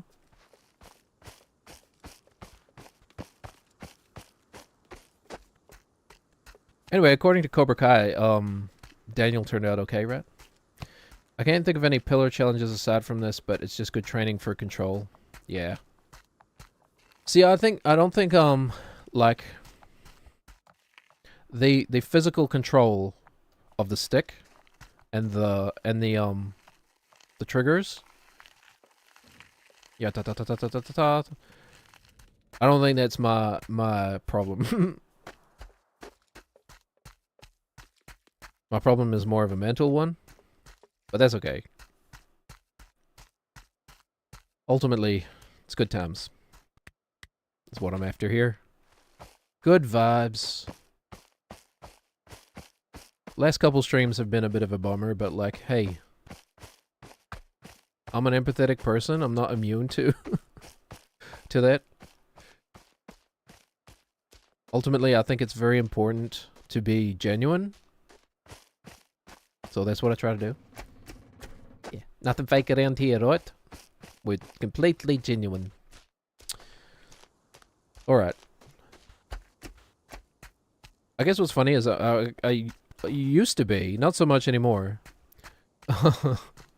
Oh, really? This is probably harder than the Manbreaker? I was wondering, like, where this ranks in, like, difficulty, game difficulty. It's just so long. And, like, I haven't really gotten very far into the green ones, but they require a lot. Okay, well, that's good to know. It's good to know that this is up there.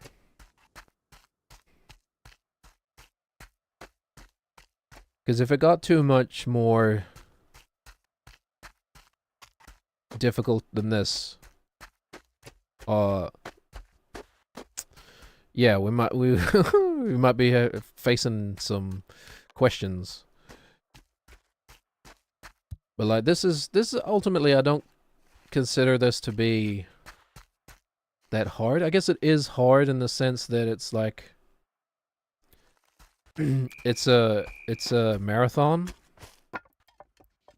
You know, a lot of the other challenges in this game are like a difficult sprint, I guess, like much harder individual steps, but maybe like less progress to lose. It's the huge loss of progress that makes this like a frustrating challenge.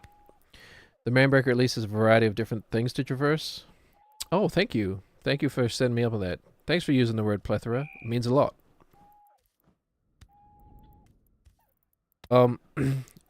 Yeah, this is also like it's my kryptonite because it's almost the same thing over and over again. But not quite, but it's repetitive enough that my brain is like, well, there's no dopamine here. Let's pull our attention to something else. Yeah, no problem. Thanks, Jackie. I appreciate you. I stole that one from somewhere. I can't remember where, but most of the puns are original puns on here.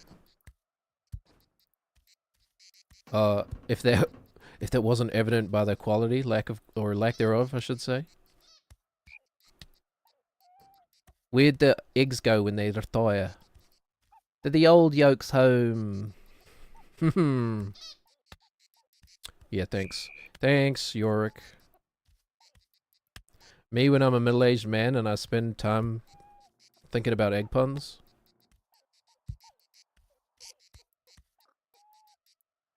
Well, you know what? Like, I guess this says something to me. It's something about me as a person. I guess I would hate for anybody to ever refer to me as a low-effort streamer. Not that I am referred to in any sense, but like, you know.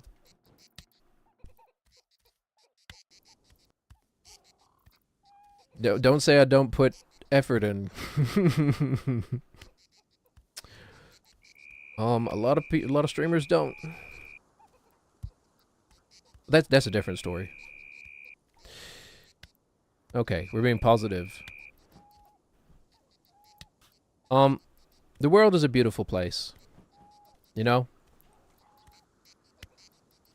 Where was I the other day? I was, this is another reason why I don't talk about New Zealand politics. Really? Jackie? Support Chloe Swarbrick, by the way. There you go. I'll check on some New Zealand politics, man, but, that nobody watching will probably know. But, yeah, Chloe, she's my goat, man. If we're gonna talk New Zealand politics. I would vote for her in a heartbeat. And, well, I probably will, but, I mean, be a beautiful day if she was, our leader. Anyway, one of the reasons I don't focus so much on New Zealand politics is that, like, ultimately my life here is pretty good. You know, just last week I drove, I don't know, 25 minutes to a pine forest, like an idyllic pine forest by the ocean, and had a, like, picnic with my family and extended family, you know? And my girls took our kids out kayaking, and that's a common experience for people in New Zealand. You know, we're small island nation. We have a lot of nature, idyllic nature and stuff that, you know, it's hard not to appreciate living here. So, yeah, it's harder to get riled up, I guess, about New Zealand politics, just because at least the people have a beautiful country to live in. You know, but you can't say that about other places, I guess. It's like ultimately I'm grateful. But it would be nice if our government was kinder to people and actually cared a bit more about the people instead of just making money. That would be nice. Yeah. Are you into the Lord of the Rings, Jackie? If you're a bit older than me, you probably would have been like 15, 16 when the movies came out in theaters, I'm guessing. Not to not to be stalkery or anything. I was like 11, I think, when the first movie came out. So like, ooh, what a perfect like time to be alive. From a like a entertainment perspective. Um, read the books as a kid, saw the movies as an adult. Okay. Yeah, I was aware of the books when I was a kid and the movies came out, but definitely my main experience was with the movies, and then I read the books after, which is interesting because then you always have like the effect of the movie will always be, and the movies will always be part of how I view the book, I guess. You know, like I think of Bilbo as Ian Holm. I think of Frodo as Elijah Wood, you know, just in my head. I could never read the book, never have the experience of reading the books without that, you know. But, you know, whatever, fine. I'm happy with that. But, yeah, like we still have, like, you know, most people live in towns and cities, right? We're still a Western society. It's just that we have easy access to the nature, I guess. You know, it's like most towns have a lot of trees and stuff, but also like we're small, so it only takes 10 minutes. You drive 10 minutes, you'll find something beautiful. I imagine hobbits looked a little more middle-aged. Well, right, they're like, yeah. I mean, Frodo is supposed to be, well, they changed the timing in the movies quite a lot, right? Because Frodo is celebrating his like 33rd birthday, I think, when Bilbo is 11.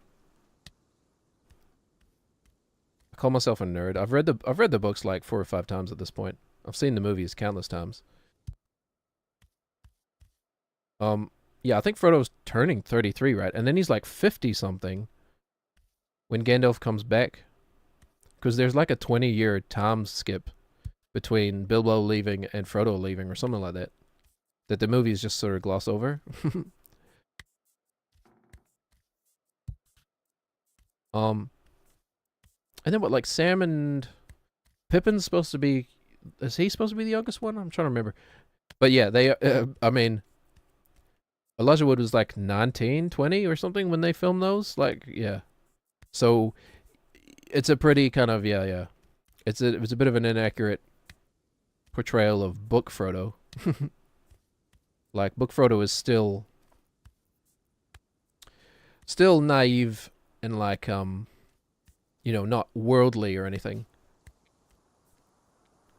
Like, Book Frodo still very much fits into that Bildungsroman coming of age style of storytelling. But he probably shouldn't look like a smooth-skinned 19-year-old. In all honesty, it was a good story, but much like Star Wars for me, it was never really my jam, so to speak. Fair enough. Absolutely nothing wrong with that. It's ultimately, I mean, I certainly have criticisms about Lord of the Rings. It's I don't think anybody would claim it's a feminist text in much sense. Maybe Eowyn. But like it's definitely a masculine text rooted in like uh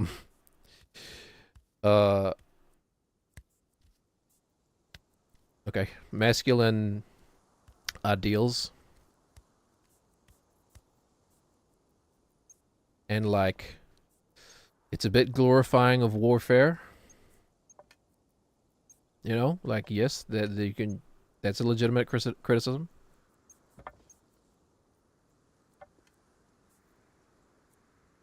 But yeah, I don't know. It's one of my favorite books. Tolkien had some wise things to say, I think. You know, I definitely like it more than I like Star Wars. But yeah, George Lucas did not have the pathos that Tolkien had for me. If Star Wars didn't have such good music behind it, I feel like it wouldn't have been as popular. You know, like the story of Star Wars just told as a book would be just be like kind of okay, but the story of Star Wars as a like symphony is another thing. Which I guess is just my long-winded way of saying like, oh damn, they're so slippery. Why are they so slippery? Hold on. It's been almost 4 hours. What the heck? Yeah, we had the glasses on because we can see the green. Let's just get back there in like 5 minutes. It's like the sand castle. By the end, we were getting back to the difficult part in like 5 minutes. We can do that again now. The songs in the books confuse you as a kid. Yeah. I remember thinking reading a song sucks. You're not wrong. Like, yeah, it is weird to put songs in your book. And, you know, and then write them as, like, you know, if you want to really engage with this properly, someone needs to, like, read it to you or, like, perform it for you. That is weird. Yeah, I get that. When I was a kid and I first tried to read the books, I definitely skipped the songs.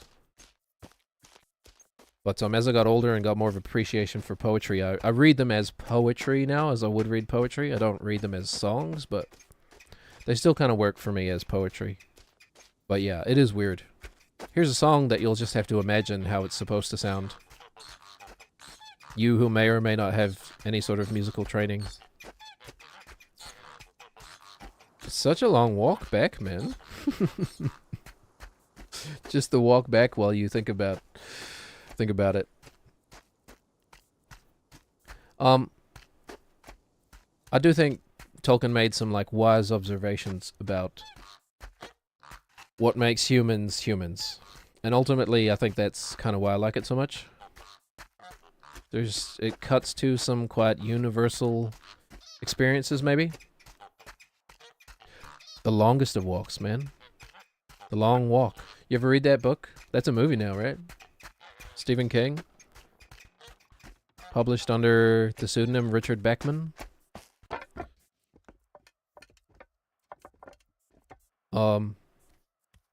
That's an interesting movie or I guess story to look at in light of current events. Oh, have you listened to the audiobook? Oh, yeah.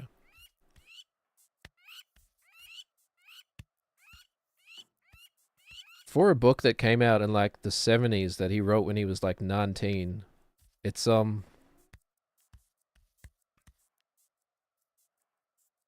warning system is going off again. Do I actually need to start thinking about whether there is like a earthquake, been an earthquake or something? Probably not. Yeah. There's some ideas in that book. I think he wrote it in the 70s that are like still relevant, perhaps even more relevant than they ever have been. Good book though. Another book that is makes some fairly poignant observations about what it means to be human. I guess that's the kind of thing I'm drawn to. I like that, you know. I guess I am a philosophy graduate, so like I guess I'm drawn to the philosophy of the time, but yeah, I mean Tolkien was he was a nerd, man. He was a language nerd. And I mean that in the best of ways. With a little bit of like a self-deprecation on it too. Because we're all nerds, and that's okay. Tolkien was probably undiagnosed autistic. What do you think? I don't know. I haven't really, maybe not, who knows. Stephen King writes some good stuff, but he has terrible finishing a story. He has trouble finishing a story in any semblance of satisfying way. Maybe it's just me. No, I fully agree with that. I went through, when I was in high school, I really went through a Stephen King phase. And like to high school me, it was very appealing, but like, yes, you do not read Stephen King for a satisfying conclusion. And actually, as he got further into his career, you'd also read him less and less for like interesting observations on the human experience or whatever. But I'll tell you what though, he's always great at putting you in the mind of a character in a believable and like human way, you know? I guess say what you want about Stephen King as a storyteller, the dude understands people and he understands how to render them onto the page, you know? Like, there's Stephen King books that I never finished because I was like, this book is boring, man. But I never had the thought that, like, this character doesn't seem like a real person, you know?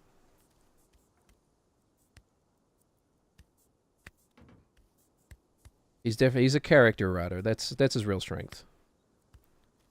And then what happens to those characters is almost kind of like, you know, it's ancillary. It's not the focus. It's the focus is on... It's the lost... It's the lost syndrome or whatever.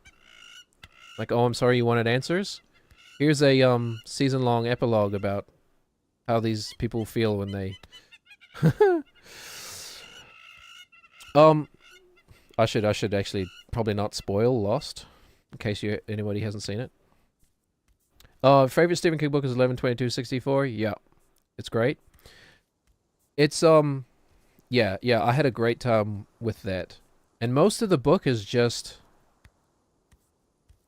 like it's marketed as a book about like time travel and killing or no, saving JFK, right? Preventing the death of JFK through time travel. That's how the book's sold, right? Or marketed. Really, it's just a book about a dude living in the 60s. Sorry, my American history isn't great. 60s. It's in the frickin' title. 1964.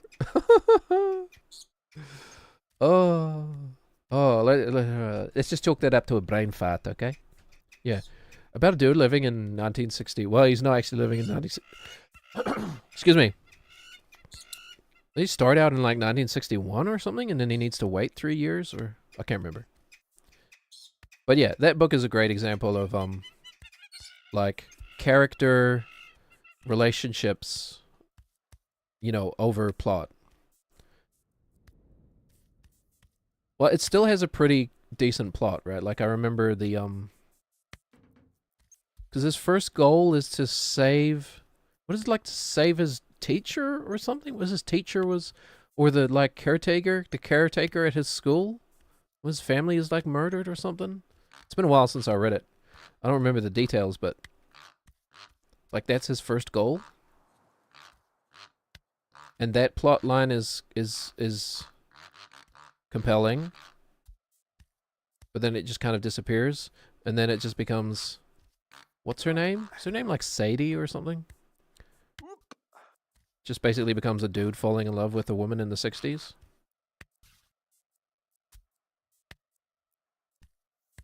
And then at the end it's like, oh yeah, oh that's right, we've got to stop JFK's assassination.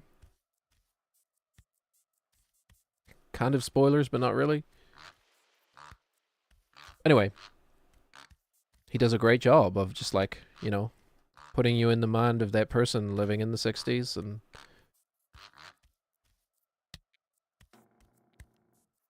but he has some decent endings. It's divisive, but like I'm a big fan of the Dark Tower ending. Do you ever read the Dark Tower? His like meta work. It's I mean, it's the most kind of outlandish stuff he ever wrote, because it's, strictly speaking, it's a fantasy western. You did not read The Dark Tower? Okay. If it's not for you, it's not for you. But like you know, if you run out of things to read, which is not a problem I face these days, kind of the opposite. Too many things to read. If you're looking for something to read, I do recommend it. It's one of the few things that he wrote that I think has, in my opinion, has a perfect ending. Like it's 11, 22, 64, whatever. Is it has a pretty good ending, better than most of his endings. Probably because it doesn't try to answer too much. The Dark Tower's ending is well, I'm not gonna say too many spoilery stuff, but or any real spoilery stuff. It's I think it's even more perfect for the story than 11, 22, 63 or whatever. It's 63, right? I want to say it's 63. Close enough. But you know, you do need to know a lot of people think it's a terrible ending. Yeah, 63. No, I was just in my brain. My brain was like tickling on something. It was like the sequence of numbers should be 11, 22, 63. My brain was like, the sequence of numbers is not correct. Thanks, autism. Anyway. It is a divisive ending. I think it's perfect. For no fault of your own, you might think it's awful. Oh, you don't like odd numbers? So, when you're... What do you set the TV volume to? Jackie, tell me you're not a crazy person who will put the TV volume on like 21 or God forbid like 23. Right? I feel like you experienced this phenomenon. The TV volume has to be on an even number or a multiple of 5, right? Or I guess a number ending in 5. Always, even if I don't like it as much. Yeah, right. Like 23 might be the perfect volume, but we're going to 24. But no 5s. I feel like 5 is an honorary even number. You know? 5 gets a pass. Because it's like a perfect half of a whole, I guess. A perfect half of the 10s. It's a bit ineffable, but if you know, you probably know. Okay, how can we mitigate the, Oh, no, see, that's where we differ.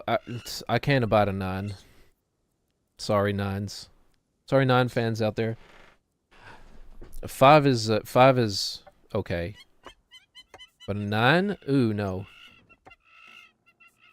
No 9s. No. Because I guess the thing about 9s is that they're almost a perfectly round 0. They're so close to a perfectly round 0, you know? That it feels like 9s feel like you're taking the piss. Okay, that's what I was trying to do. 9s feel like you're taking the piss because it's just one more step away to a perfectly round 10.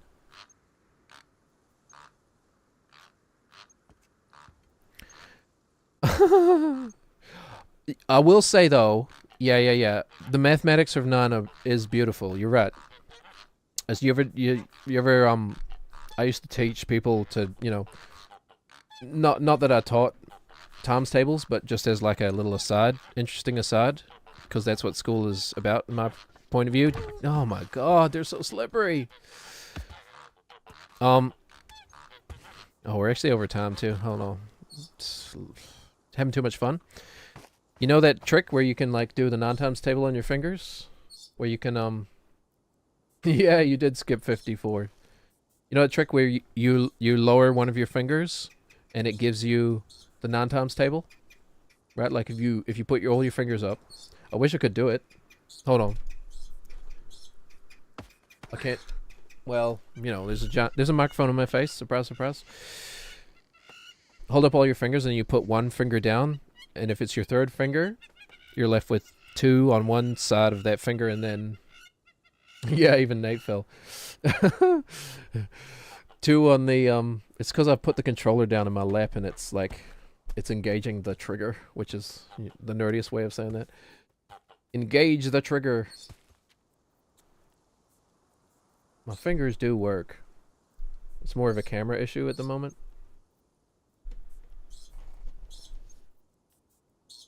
Also, I don't know, the controller kind of messes it up, but whatever. You can do neat stuff with the 9 times table. Whatever finger you put down is your fingers will present to you the digits of the answer to 9 times that. It's one way of saying it. But no, 9 feels like an affront. Feels like an affront to 10. Because 10 is right there. So, like, 9 is even worse than, like, a 23. 23 to 24 is, like, a given, yes. But 29 to, like, 30 is absolute necessity. Okay. There are literally dozens of us. Okay. Oh, that's a good piece of trivia. The only Simpsons character to have 10 fingers. Huh. They've got 3 and a thumb normally, right? On each hand. 3 fingers and a thumb normally. I mean, all the Simpsons family, for sure. God, I'm like, is it a trick question? Is it like Santa's Little Helper or something? Is it the dog? I don't know. That's not something that I know. I used to be pretty good on my Simpsons trivia.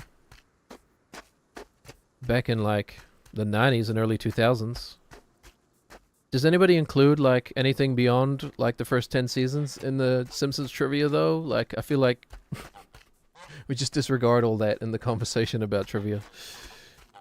That's not the real Simpsons. The real Simpsons kind of ended in like 2003 or something. I don't know.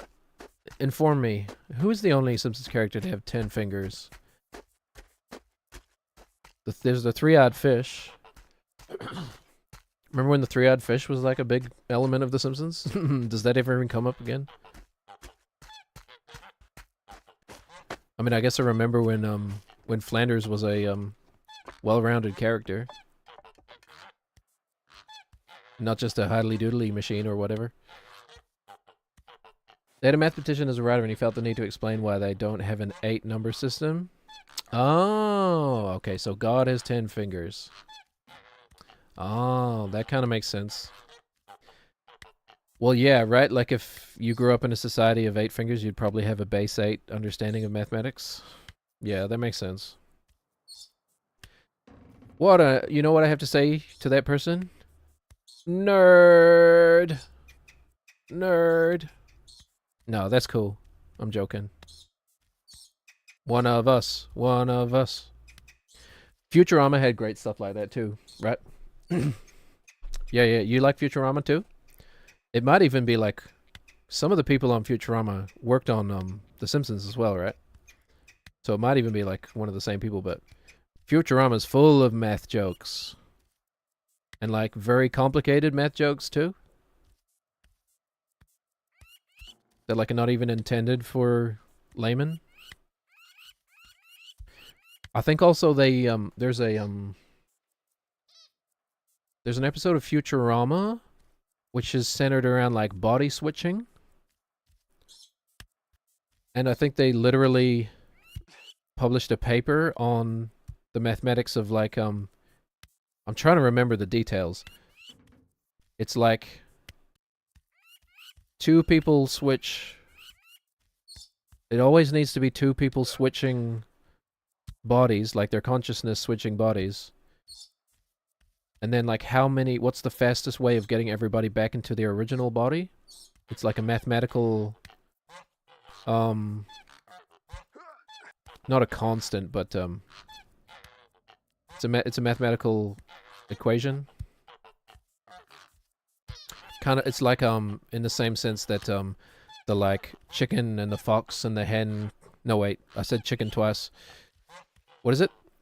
The hay and the horse and the fox crossing the river, and the farmer and the hen can own the fox can't go with the chicken.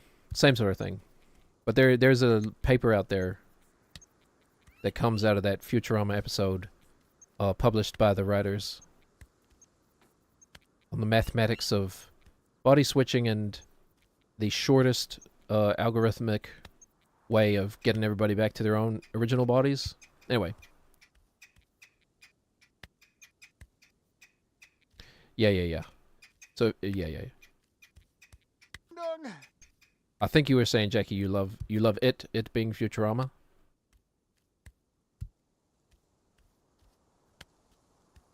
It was like my favorite show growing up. Not only is that show like clever, it's also like very emotionally poignant. You know?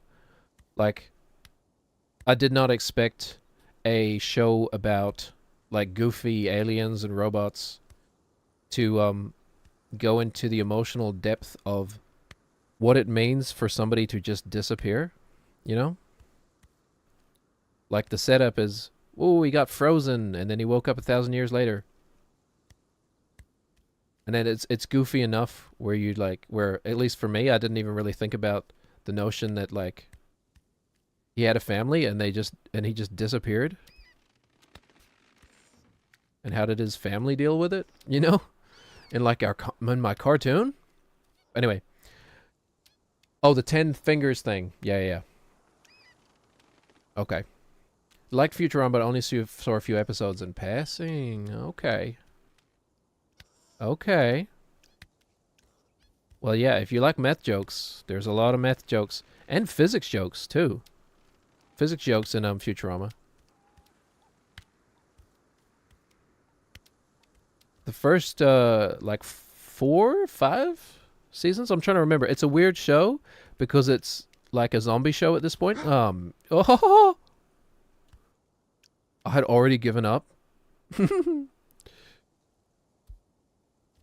Okay. I'd already given up and we just basically got lucky. Yeah, it's a weird show because it's been canceled and then like resurrected so many times. I think that show has been canceled and then brought back to the air like at this point 5 times.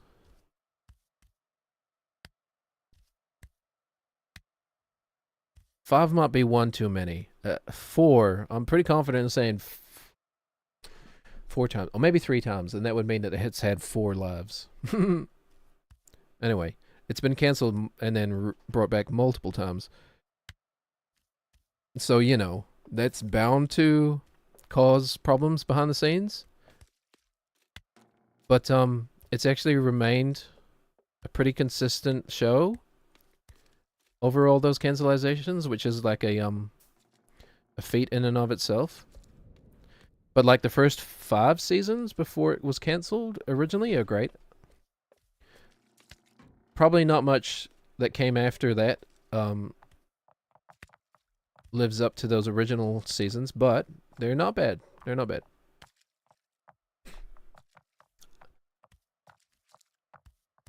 If you're looking for something to watch, it sounds to me like you would get a lot of enjoyment out of Futurama. Maybe not. I mean, everybody's different. You've heard about Rick and Morty, the physics thing, but I just don't watch shows that much. Oh, okay. Well, there you go. I mean, yeah, Rick and Morty is currently seeing every episode of Rick and Morty. It's there was maybe like a time when it could have been a great show, but it's kind of due to like background not meddling is not the word I want to use. Behind the scenes events and things, it's hard to champion these days. But it was a clever show when it first started out. It's very pretentious. Rick and Morty. Any season of Rick and Morty or Futurama?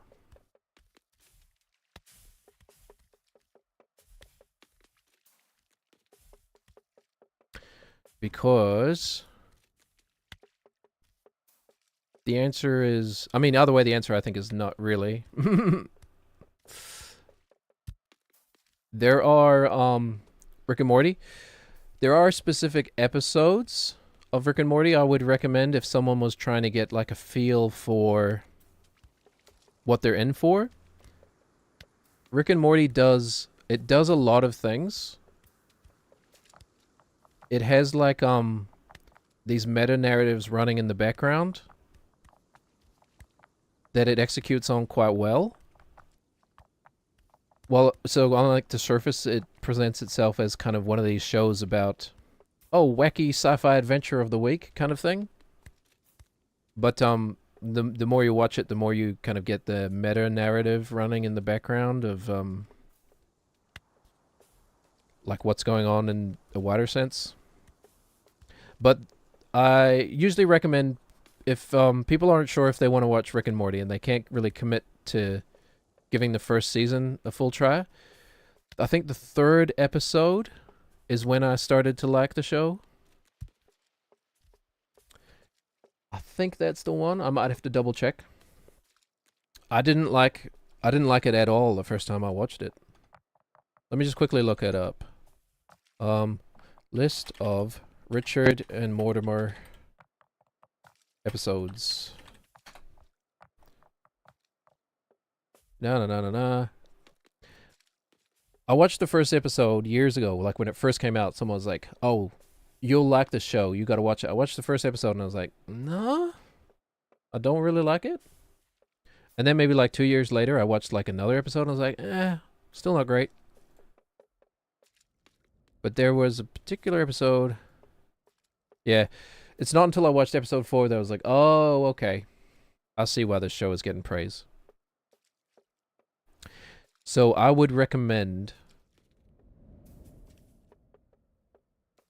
Oh yeah, and then the episode 5 is May 6. Yeah, I would just recommend you watch episode 4 and episode 5 of the first season if you want to get into Rick and Morty. Oh, you played the game High on Life. It's your only connection to it. I think there were some voice actors from the show. It was a good game. I don't know of it. Well, I mean, I know of it. I never played High on Life. I assume it has a similar sense of humor to Rick and Morty. Like Rick and Morty is one of those shows that it like has its cake and it eats it too. It fuck, what a place to fall, man. Oh, you recommend it? I think I can play it on Game Pass. I think it's on Game Pass. I probably won't play it. And like I don't know if I should tell you why, because I don't want to color your there's like there's crossovers, but there's cross-contamination. I think we have to end the stream too, by the way. Just to let you know, Jackie. There's some cross-contamination between behind the scenes I don't know. What's a charitable way of putting it? Nastiness, I guess. Behind the scenes drama for some of the people involved in Rick and Morty and High on Life.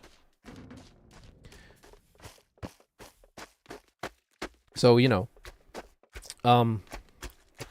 maybe that's important, maybe it's not, you know.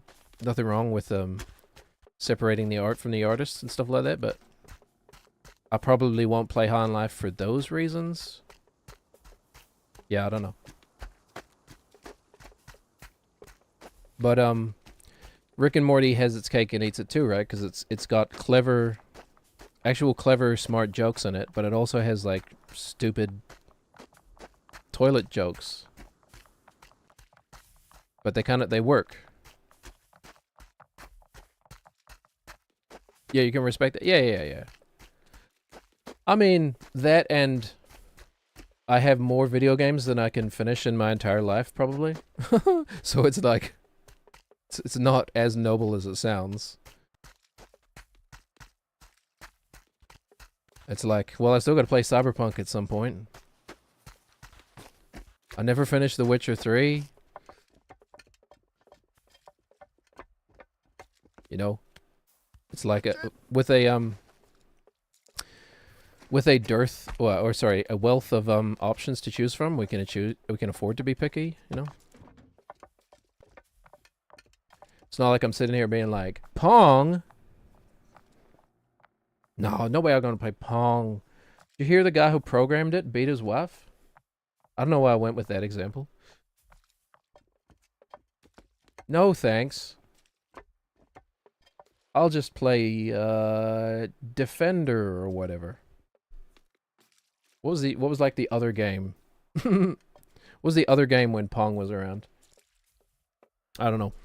Let's see. I have to think about real life now. Good to talk to you, Jackie. Oh.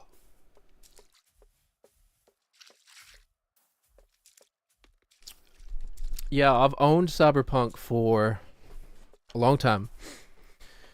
But I have heard, and everybody seems to say this, that it's a good game now. But yeah, what a weird release. And that, you know, coming off of the backs of Witcher 3, where everyone was like, it's such a good game, like we have such faith in CD Projekt Red. It's so weird to play this game with mouse and keyboard. That's a challenge in and of itself, right? Beat the game on mouse and keyboard. Maybe one day. Yeah, all that good faith from Witcher 3, and then, but like, I believe the I do believe the story that, like, it was essentially just pushed by meddling executives, and the developers were like, it's not ready.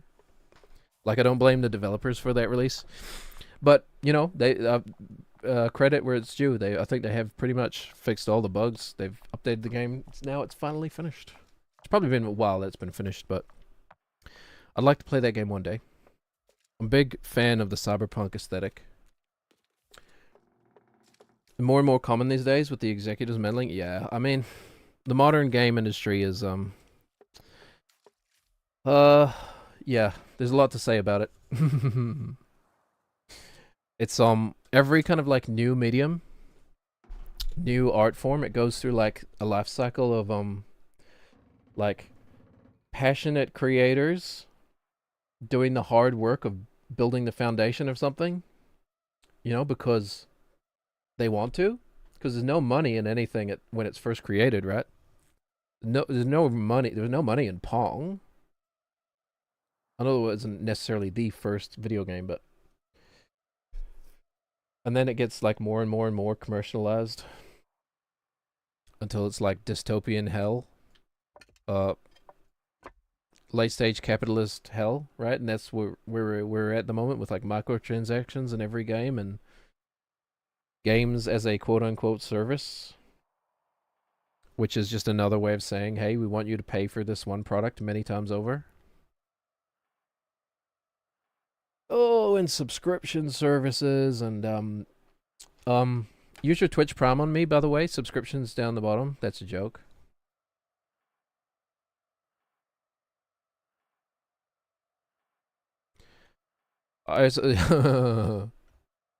You know, like everybody has a plan until they get punched in the mouth. Mike Tyson, right? Anyway,